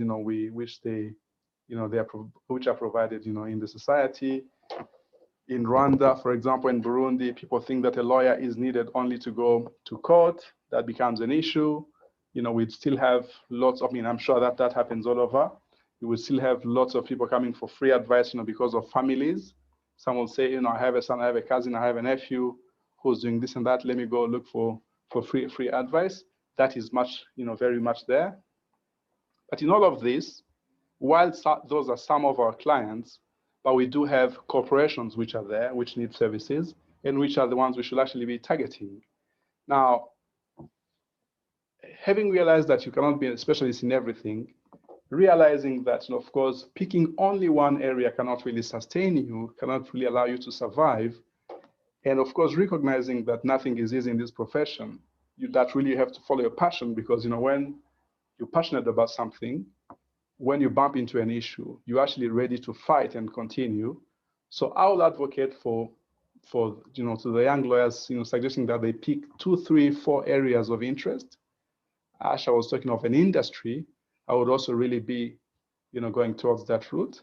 So you pick those areas of interest, you pursue them, you master them, and again, working in a team, you'll be able to learn from the colleagues, you help them, they help you, and you're really building something very sustainable. Now, how you go about that, you take the time to identify those lawyers, the law firms, whose practice you admire and you want to associate with. You look for opportunities to join those lawyers. I mean, if they are not offering any employment, you just knock on their doors, try to see one or two of the people there, drop your CV, say who you are. I mean, who knows, you could get a chance of maybe interning over there, you spend a month or two, and again, they see what you're worth, and then hopefully an opportunity or a job offer could come your way. But generally, and ideally, I would not really advocate for going solo if you want to go and reach very far. And there is that African saying really that, that says, of course, that if you want to go fast, you go alone. I mean, that's the solo thing. And if you want to go far, you go into a group. Now, you would also need, of course, to be mentored. I mean, choose a senior lawyer who can mentor you and guide your steps in the profession. Understand that, of course, your mere qualifications or degrees, whether LLMs or PhDs or LLBs, are not sufficient. You need to continue learning. The law evolves, it changes. Read a lot. Listen to discussions, in your area. Watch movies, participate in all these webinars, write articles, etc., read rulings, understand, go to court, see how, all of these things are happening, and then really keep yourself up to date with everything in your areas of specialization. Again, advocating for this teamwork. I mean, maybe that will be a discussion for another webinar. When you are in some of these teams or some of these modern firms, you really learn to focus on your areas of expertise and what you do best. And when you get an area which you're not really an expert in, you can pass it on to a colleague, and the colleague will work very well. So the benefit of the client will get, acute advice and very fast advice, very accurate advice, and be happy. Now, of course, we're doing business, and when it comes to passing your work to somebody else and not being remunerated for that, it becomes an issue. But there are possibilities of getting goodwill for work that you would have referred to another, and that really works, okay? So in all of that, if really one was to apply all the advice, obtained from the colleagues, I'm convinced really that, the young lawyers will be able to fully enjoy the profession and develop it, further for future generations. That's my presentation, and I thank you for your attention. Thank you, Mr. Kamanzi, for that insightful presentation. We shall take questions that have been raised at the end of the session. Keep them coming in the chat section and the Q&A section. Our next and final speaker for this evening is going to address the question of general practice for lawyers. Is it a viable option? And that is Mr. Lejukol Noel Mal, the managing partner for Noel and Associates from South Sudan. He holds a Bachelor's of Law degree from Kampala International University in Uganda. He went to the Law Development Center in Uganda and obtained a postgraduate diploma in legal practice, and also holds a Master's of Arts degree in Revenue Law and Administration from the University of Dar es Salaam. Mr. Lejukol is an advocate and commissioner for oaths. He has served as a lawyer in private practice for over 6 years. He also doubles as a tax consultant. He can proudly say without any doubt of contradiction that he's held in high esteem amongst peers. Mr. Lejukol, you're most welcome. Thank you, Agatha. A lot has been said or presented by the keynote speaker and my colleague panelists. And mine is to reiterate what my colleagues have said. The dilemma is whether one should specialize or one should generalize. Modern trends are pushing us to specialization. But also, while talking about specialization, we've got to be practical. You know, I was amazed by one comment of one of the participants. One of the participants was asking, that is this webinar really meant to restrict young lawyers from thinking differently or to think differently? I personally think everyone presenting is out of the reality. So what he was saying is that the young lawyers must in a way be helped to be on the table. And so I was quite amazed by what he said.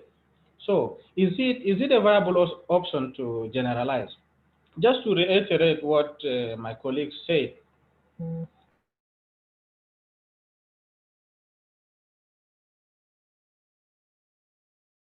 you know, general practice is practicing in many areas of the law. And you know, in our setting, especially in South Sudan and some other areas, we have small towns or upcoming towns.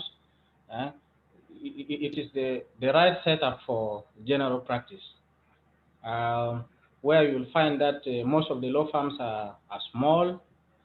They could either be sole proprietorships, they could be partnerships, where a few colleagues who finished university together and were trained by a pupil master or a senior advocate, an advocate trainee, that is called in South Sudan here.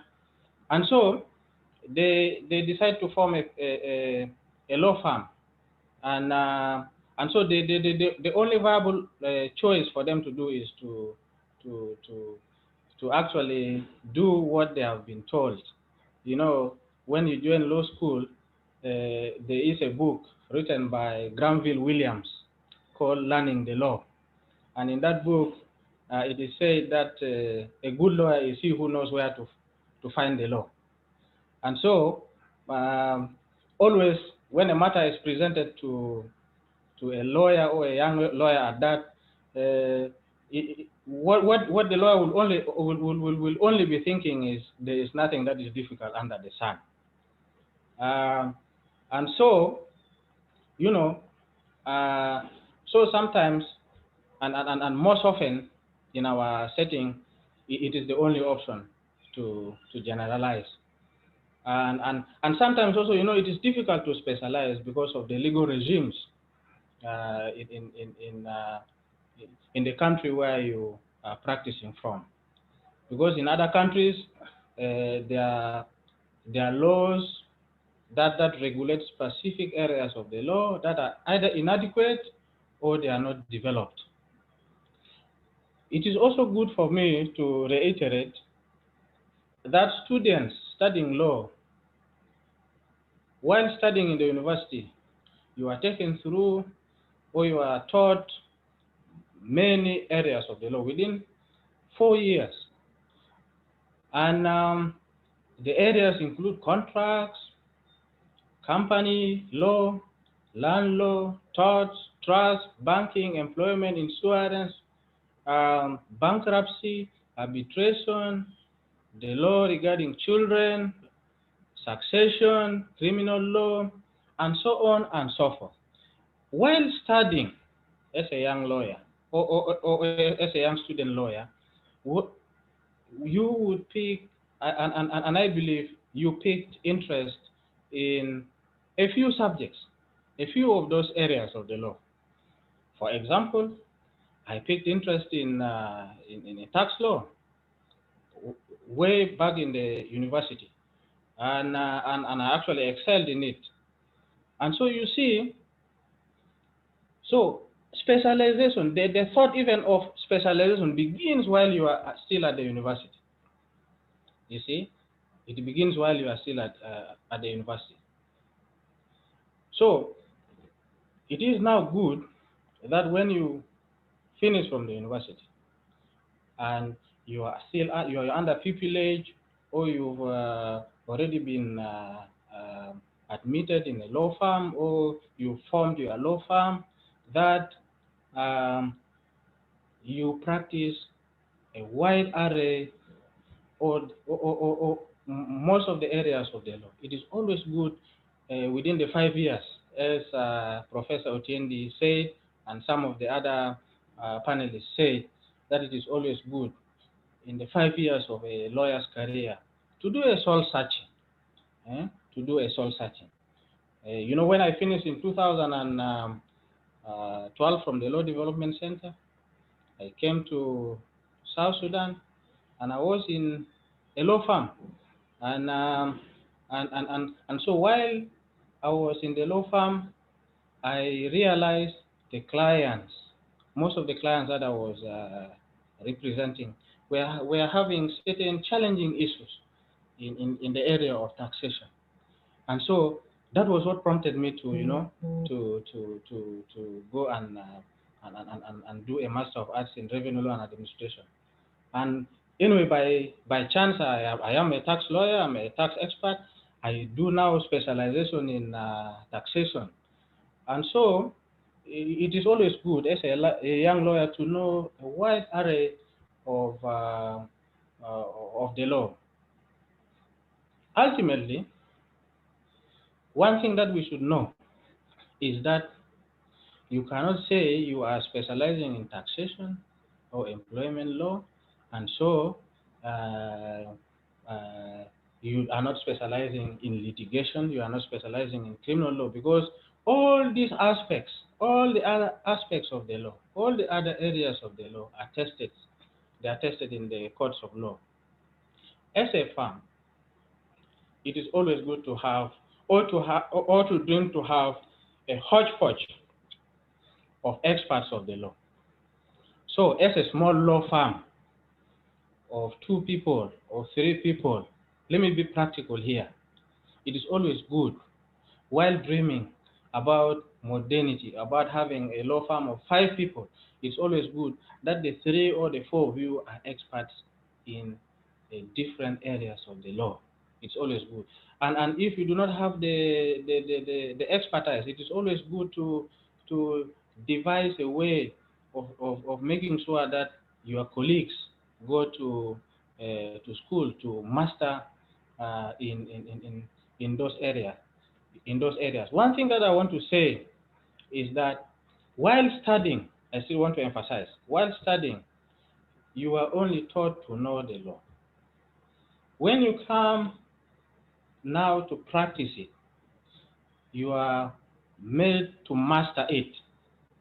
Now, it is good that while mastering it, you now dig deeper and become a surgeon. You become a surgeon of the law, and that is by specialization. And so, what I can say as a parting shot is that modernity ultimately drives lawyers to specialization. Generalization is good for lawyers at the initial stages of one's practice, of one's career, but ultimately it is good as an individual to specialize, because that is what makes you to have passion and even contribute to research. Thank you very much. Thank you, Councillor Noel. We are going to go into the Q&A session, and I would like to request Zach. Zach, kindly come and help moderate this session so that we address all concerns. Some of the questions are already being answered in the in the chat section. Kindly check on your question you've made. Some of the panelists are answering questions in the chat session. Zach, please help moderate the session. Thank you so much, Agatha. Thank you. I must say thank you to all the panelists and the speakers who have taken us through this very important session. Throughout the session, there have been important comments and questions that have come out. And I believe some of them are specific to some speakers. Others are general. So there are those that are in the comment, and there are those who are trying to raise their hands. Unfortunately, we may not be able to go through all the hands that are raised. So we will encourage you to please type your questions in the Q&A section at the bottom of your screen, and we'll be able to go through them, all of them as we go. So what's going to happen is that I'm going to read out the question that has been said, the first one, maybe the second one. Maybe we'll pick like 3 questions in a round. So I'll use the first round, and then Agatha will pick the second round. And then if there are those that have been specifically addressed to specific speakers, I hope all of them are still with us. Professor Tom Ogenda, I see a few questions addressed to you here. So I'll start with the first one. It's coming from Caroline Mviani. And she asks, how can one determine the area in which they would like to specialize in, assuming that one has been practicing as a general practitioner for more than 5 years? So this question has not been addressed to any particular speaker or panelist. And as such, whenever the first person to speak can be able to address this, all the speakers as they speak, they'll be able to speak to it. The second question goes to Professor Tom Ogenda. What if the work in a certain area does not allow you to specialize? Probably you work in rural areas and there's diverse legal issues.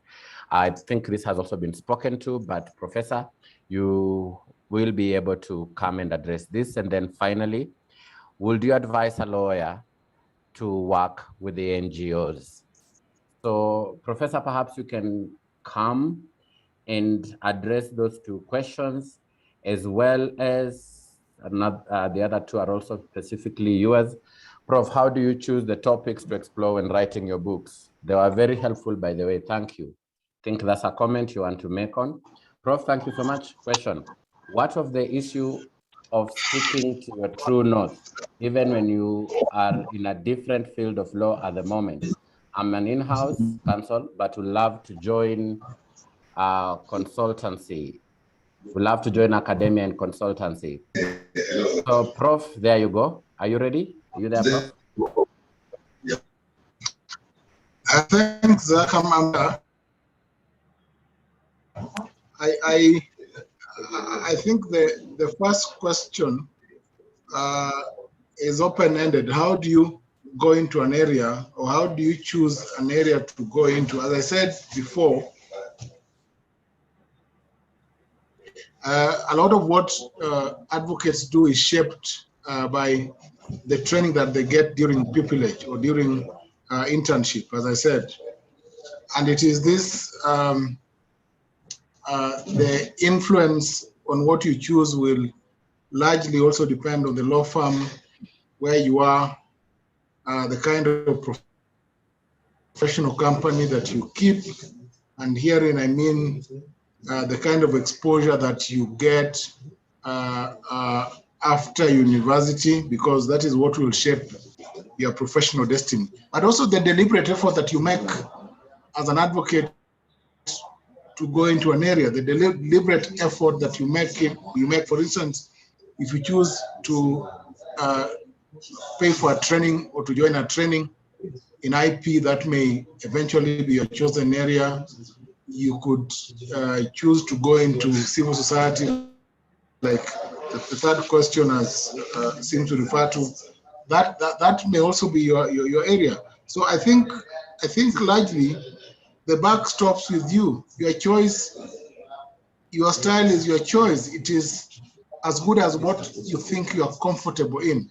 And as I said, it is important that you choose an area of comfort that will allow you to hone your skills in that particular area.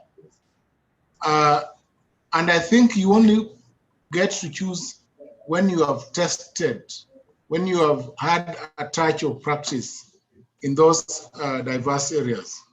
Now, a question asked, the second question is whether, why or how I choose an area to write on.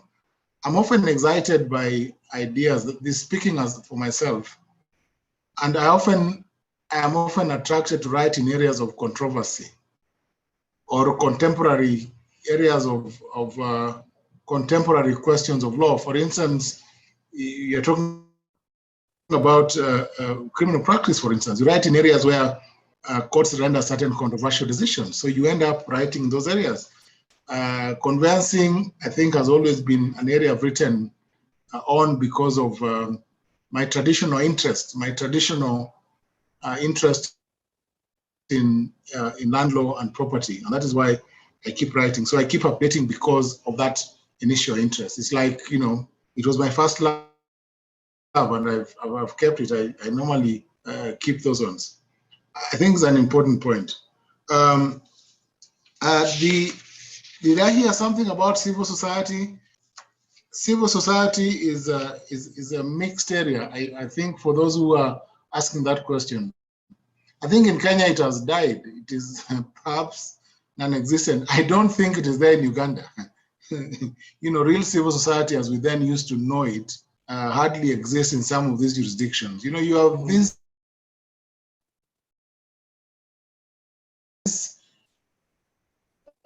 people who pretend to do civil society work, but they're not real civil society. They don't speak, you know, you're facing a problem because you're a human rights advocate.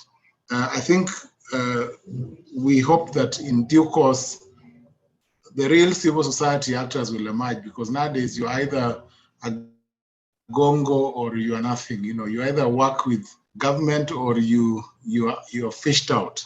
That is how it is around most of these countries. I think Tanzania is perhaps facing a better face with the new command at the top, and that's important to point out. Zach, I hope there are no other questions. Are there any others? Maybe I missed out one or two. There was a question on academia and consultancy. Academia is poverty, you know. Academia is one of those things that are the least attractive, you know. It is for the intelligent people, you know, those of us who fall within the first 5% of the class. But you see, in real sense, it is the worst, it has the worst return.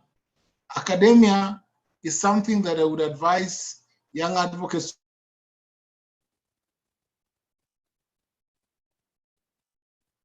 to go into when they have other options.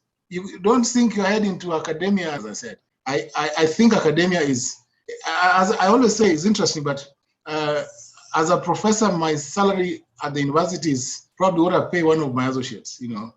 That's the truth. So academia is almost a no-no on its own. Consultants is good. It has some money. But again, it is dictated by networks. Grow your networks, kind of academia combined with consultancy works because it keeps you alive to issues, and then it gives you a name, and your networks can then grow and you do a good job. That's all academia does. Academia is an enabler. It is that enabler that enables you to do other things. But academia is not an end to itself.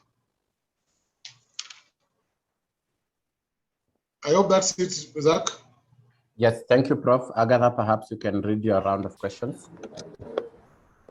Thank you, Prof. Thank you, Zach. Next, we shall have our panelist, Asha, answer some questions. But one of the questions in the chat section is, there has not been any definition for what amounts to generalization and what amounts to specialization, and several other questions. Asha, could you kindly address some of the questions raised in the chat? Yeah, so I've answered some of the questions on the chat as well. So I think all the speakers have given different definitions of specialization and generalization. I think when you talk about specialization and generalization, people normally talk about the private practice. Oh, sorry, I need to go on my video. People normally are talking about the private practice type specialization and generalization. So when you're generalized, you do every area of law. When you're specialized, you do only specific areas of law. And those could be anything. They could be sports law, they could be mining, they could be corporate. Although corporate lawyers tend to be generalists because they also do things like due diligence, where you have to cover every area of law. But the other definitions, I think, from generalization and specialization were which specialist areas of legal career do you go into, academia or private practice or in-house. But I do think that's the main definition, is a difference between specializing in certain legal areas or generalizing. But the definition that I added was, and I think the better way to specialize, if you're in private practice, is to specialize in an industry and not an area of law. So I think that point was covered. I think one of the questions that I also found interesting, and my colleague from South Sudan found interesting, was from Bonventure Otieno, who said, is this webinar meant to restrict young lawyers from thinking differently or to think differently? I personally think everyone presenting is out of reality with what is happening to the young lawyers. Young lawyers want to be on the table. Lawyers presenting in this forum have been entirely in large law firms. They have the table before them and there is navigating for them. So I think this is a classic mistake of a young lawyer, or the what's the word? The innocence of youth. So if you look around the table at your panelists, a lot of your panelists are self-made people. So for example, when I was growing up, I worked at the equivalent of KFC, Burger King. But I also did a lot of volunteering before I actually started my legal career. And I started my legal career as a paralegal. I chose to move to Tanzania from London, which is Tanzania is where my family originally from. But I also chose to work in Kenya and other places through making opportunity for myself. I think that it's very easy to look at the lawyers presenting today and think that they were born in those roles. They really weren't. So if Desiree as an example, and Desiree, correct me if I'm wrong, but Desiree had his firm and then joined with a network. And that made his firm even bigger and then joined with a different network. But he did that through being self-made. So I've actually worked, I started off after paralegaling in a London law firm. I moved to 2 different law firms in Tanzania, one of which had a Kenyan office, and then to Bowman's. But a lot of my career has been self-driven through doing the things that I did on that presentation. And actually myself and Dr. Kapinga, who's my managing partner, we tried last year to volunteer to give back to young lawyers. So we actually also created a group for Tanzania, focusing on young lawyers to look at giving mentoring for young lawyers. So this is through the TLS and also Specialise CLE, so an academy for young lawyers, so that all the big law firms would have to train young lawyers kind of every week, a different presentation for every week, which I think is still in the pipeline to go on. But I think in Tanzania, we have a flood of young lawyers. If I gave an example, my granddad was a Tanzanian lawyer 60 years ago, and he's number 125 on the roll of Tanzanian lawyers, and I'm number 3,700 60 years later. But in the last 5 or 6 years, there's been another 8,000, there's been another 6,000 lawyers. So 6,000 lawyers in about 5 years compared to 3,000 lawyers in 60 years. A lot of young lawyers, and we understand the difficulties that they're going through. One of the ways that you young lawyers are going to be able to specialize is to put yourself out there. A lot of people complain that there is not enough opportunity. There are only so many large firms. We don't actually receive that many applications, surprisingly. So I think a lot of people, if you're going to be defeatist before you start, you're never going to get anywhere. So if you think you're starting from nowhere, make your luck. So for example, apply to the larger law firms, because actually, we need to compete with the international law firms. So we want to have 100 or 500 lawyers in future. So we want to hire as much as possible. So actually put yourself out there to work as an intern with those larger law firms so that you can get the experience. And so for example, Bowman's, we pay for internships. But when I was young, I volunteered at different law firms. to try and get experience in specialist areas, one of which was music law. And I went and spent 2 months in a music law firm. So I think you can go there. The other things that I suggested, all of those are in your control. So it's very easy for you, for example, so I talked about the Tanzanian Private Sector Foundation. The East African Business Council has got, I'm not on camera, sorry. The East African Business Council is fed into from a different private sector foundation in each of the East African countries. Look up your East African Business Council local entity, so ours is Tanzanian Private Sector Foundation, and find out from them if you could maybe volunteer with them on some of the policy issues that they deal with, or just go to some of their events, and then you'll start meeting people, and some of their events focus on different industry areas. There are lots of other trade groups that you can volunteer for. You have social media. As I said, I don't use social media, but social media is the biggest platform for young people who can actually use it to get their name out there. So write an article on mining and put it out there, and people will like it and people will get to know you. Look for whatever kind of conferences there are that you can go to. You make your luck. And as I said, all these big lawyers today in Tanzania definitely all came from being individuals who have taught themselves, and they've made their own luck. I don't know if that covers the question. Just like Nike, just do it. Were there any to cover? Yes, thank you. Thank you so much. Thank you. Kindly address the question of how can a young lawyer enter a new area, for example, oil and gas, yet foreign companies come in with their lawyers. So on a oil and gas matter, there's always going to be local law. So even if a foreign company comes in with their lawyers, are you talking about foreign law firms or are you talking about clients? I think either way, you're always going to need local law to be able to do the area.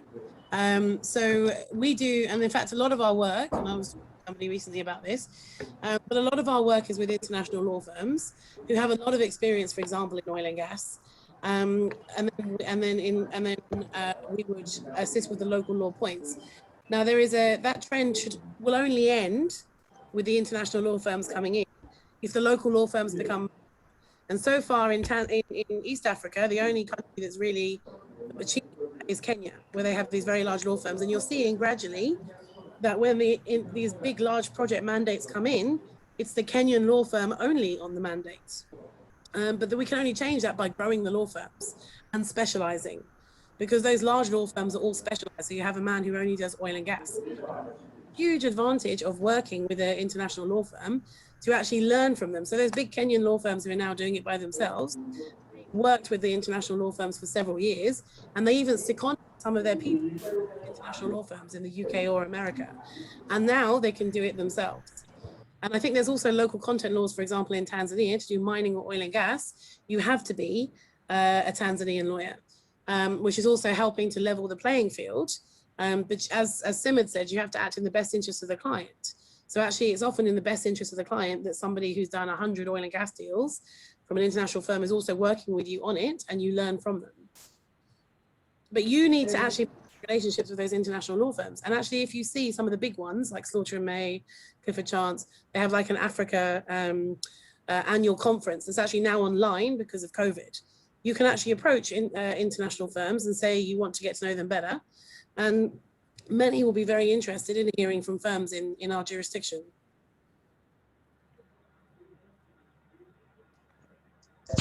Thank you, Asha. I request that we have Zach ask the next question. Right, thank you. Please, participants, allow us to go beyond the 2 hours. We request for 20 more minutes, now 11 more minutes, so that we answer all questions. Right, thank you so much, Agatha. I think I will go all the way to the top, the questions that were asked at the very beginning. And I think I'll want my senior Sim or Desiree to also chip in, and any of the panelists. So I'll just pick up some of the questions that had been thrown at the very top of the chat. This comes from Cynthia Adhiambo.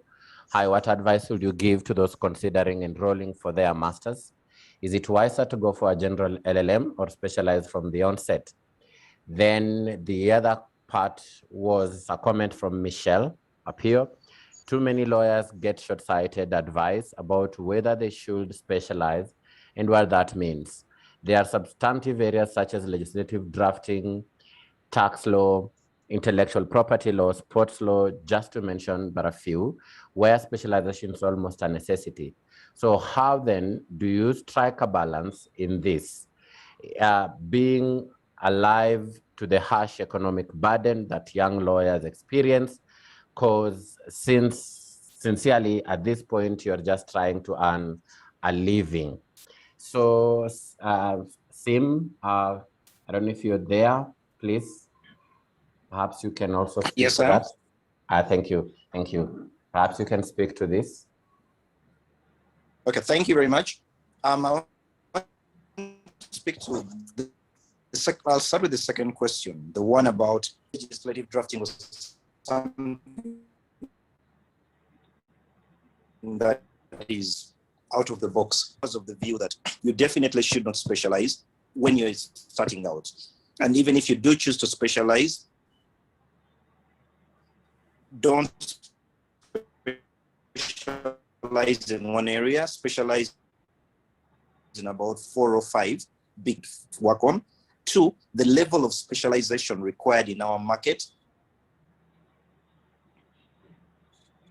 does not require you to go so in depth that you become the expert on that unique aspect of that unique section, be that good at it. So I'm saying if they're doing the same thing over and over again in that area.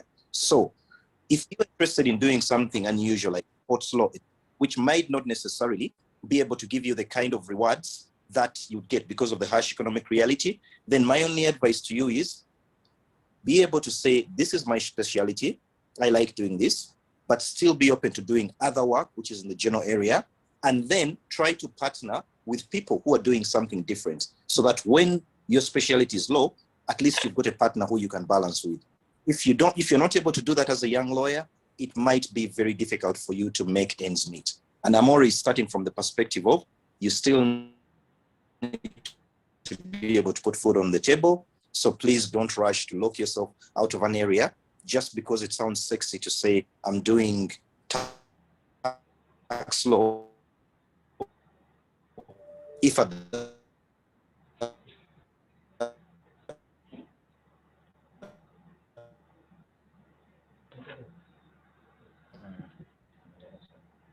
Hello, Sim, you got lost. I don't know if you finished. the tax law will not be able to feed you. Clear there. Oh, wait, I think one of the panelists answered it in the chat, but this, you know,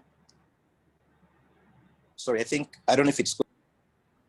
Yeah, I don't know, maybe you should move to the next panelist because for some reason, if you can't hear me, I might. Can I be heard now? Not myself, I can't hear you. I don't know if it is the same for Agatha. Can you confirm if you can hear Sim? I can hear him. Okay, then you can proceed. Perhaps it's on my end.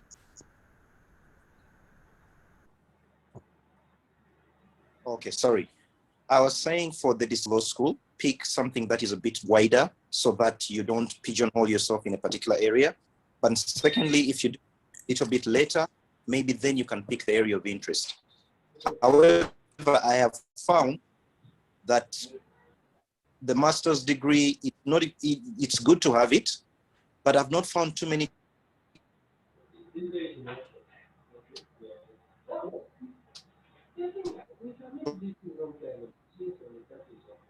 clients who have said, I have picked you specifically because occasionally where there's a bid that in this area before. So the master's is good. So don't feel that the master's in banking, it will lock me out from doing or bidding for work that happens to be in employment. Clients are more interested in, have you done the work as opposed to have you got the paper qualification? That's more academic and it's more for that. So don't lose some of the one which you later find you have a passion working for. I also want to touch slightly on the question about lawyers and being out of touch. Look, the reality is you cannot, part of the reason why I said, if somebody is working in a big firm, they have the luxury of specializing earlier than others, because they can say, I'm doing this work, I have an expert on phone. On the other hand, if you're working in a smaller firm and you're starting out,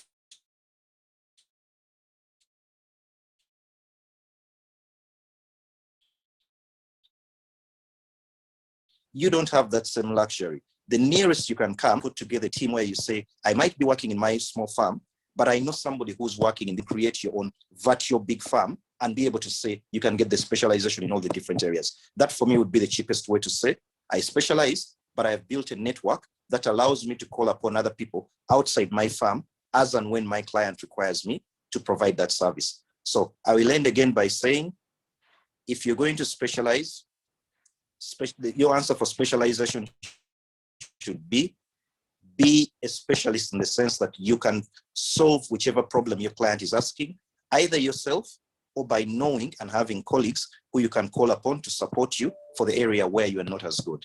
Thank you. Thank you so much, Sim. Perhaps then, just perhaps one last comment from Mr. Kamazi. Kamanzi, to maybe just comment generally perhaps on some of the questions, maybe if you had a different answer on some of the questions, because running through the present questions shows that some of them are a repetition of the others.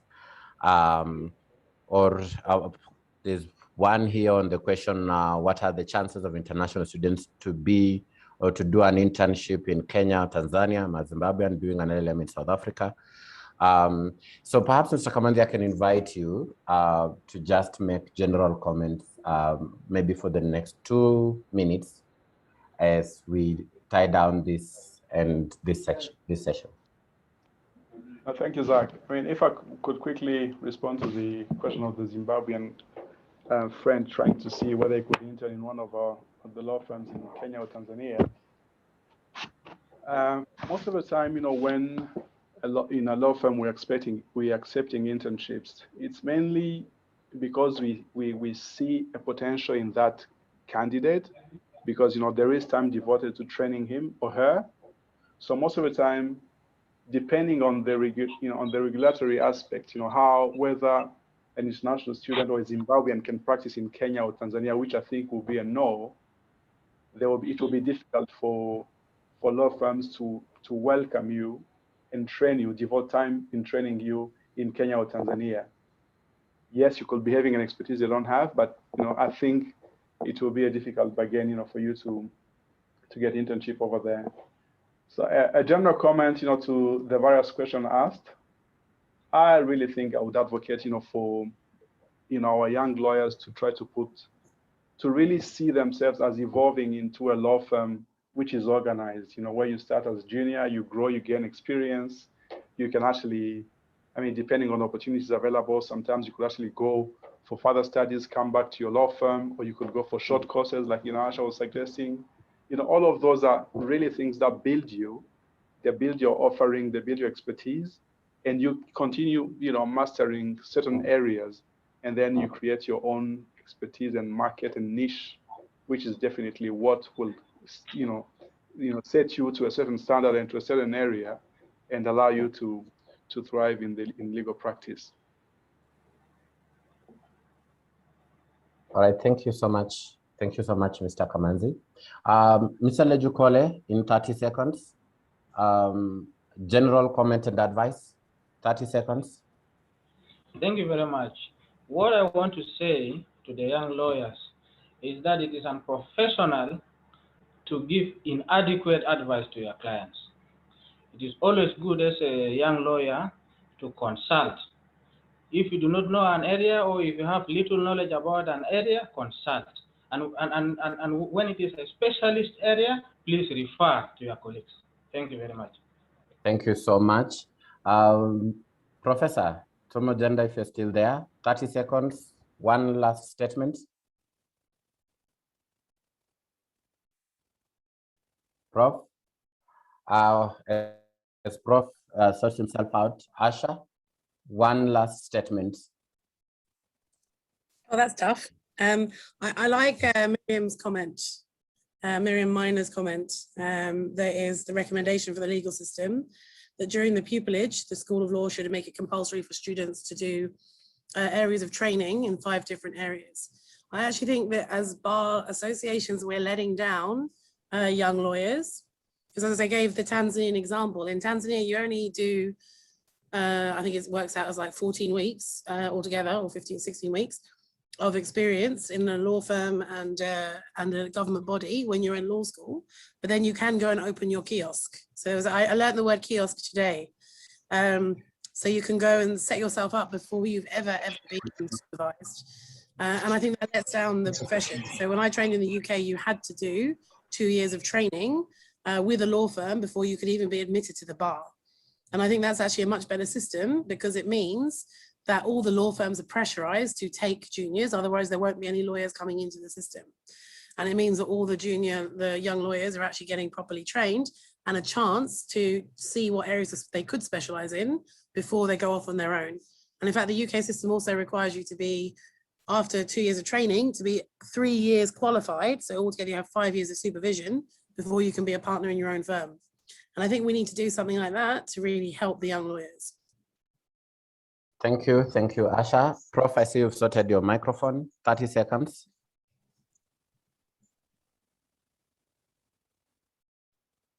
Prof? Sim? Zach, I can see you. Okay. I've had problems following what you are following the discussion. I think I had network issues. Yes, I'm just asking for one last advice in 30 seconds. One last advice to the listeners is basically to ensure that you make the right choice. Do not rush into Specialise when you do not have specialized skills yet. Take your time, explore the very many options that you have within the legal profession before you make a choice or make a dip into specialization. Above all, as I said, do not go into academia for academia's sake. Just ensure that you have a balanced life within this profession. Thank you very much. But of course, above all, strive to excel, because there's only room for the best. Zach, you know that. Yes. There are lots of you down here, very few people up there. So just strive to go up there. Thank you. Thank you so much, Prof. Colleagues and members. I think with that, I believe we've gotten the feedback that we were seeking to get in this session. I wish to express my gratitude to our keynote speaker, Professor Tom Ojenda, and to all our panelists for making time, a whole 2.5 hours from your busy schedule, looking at your CVs and looking at the various roles you play in the society. It means you count and these hours matter to you. So thank you so much for taking time to share with us, a whole 250 of us, your experiences, your journeys, and your decisions. And I hope that those who attended have been able to pick up lessons, and that lessons that are going to help them make decisions in life. Thank you also for members for allowing us to extend with now 24 minutes. At this point, we'd like to bring it to an end. We wish to confirm that all the presentations will be shared to your emails that you submitted during your registration, and for you to keep reading. Thank you so much. We wish to see you in the next session. The Young Lawyers Committee of the East African Law Society thanks all of you, panelists and members. Thank you so much, and do have a wonderful evening and a lovely rest of the remaining week. Thank you.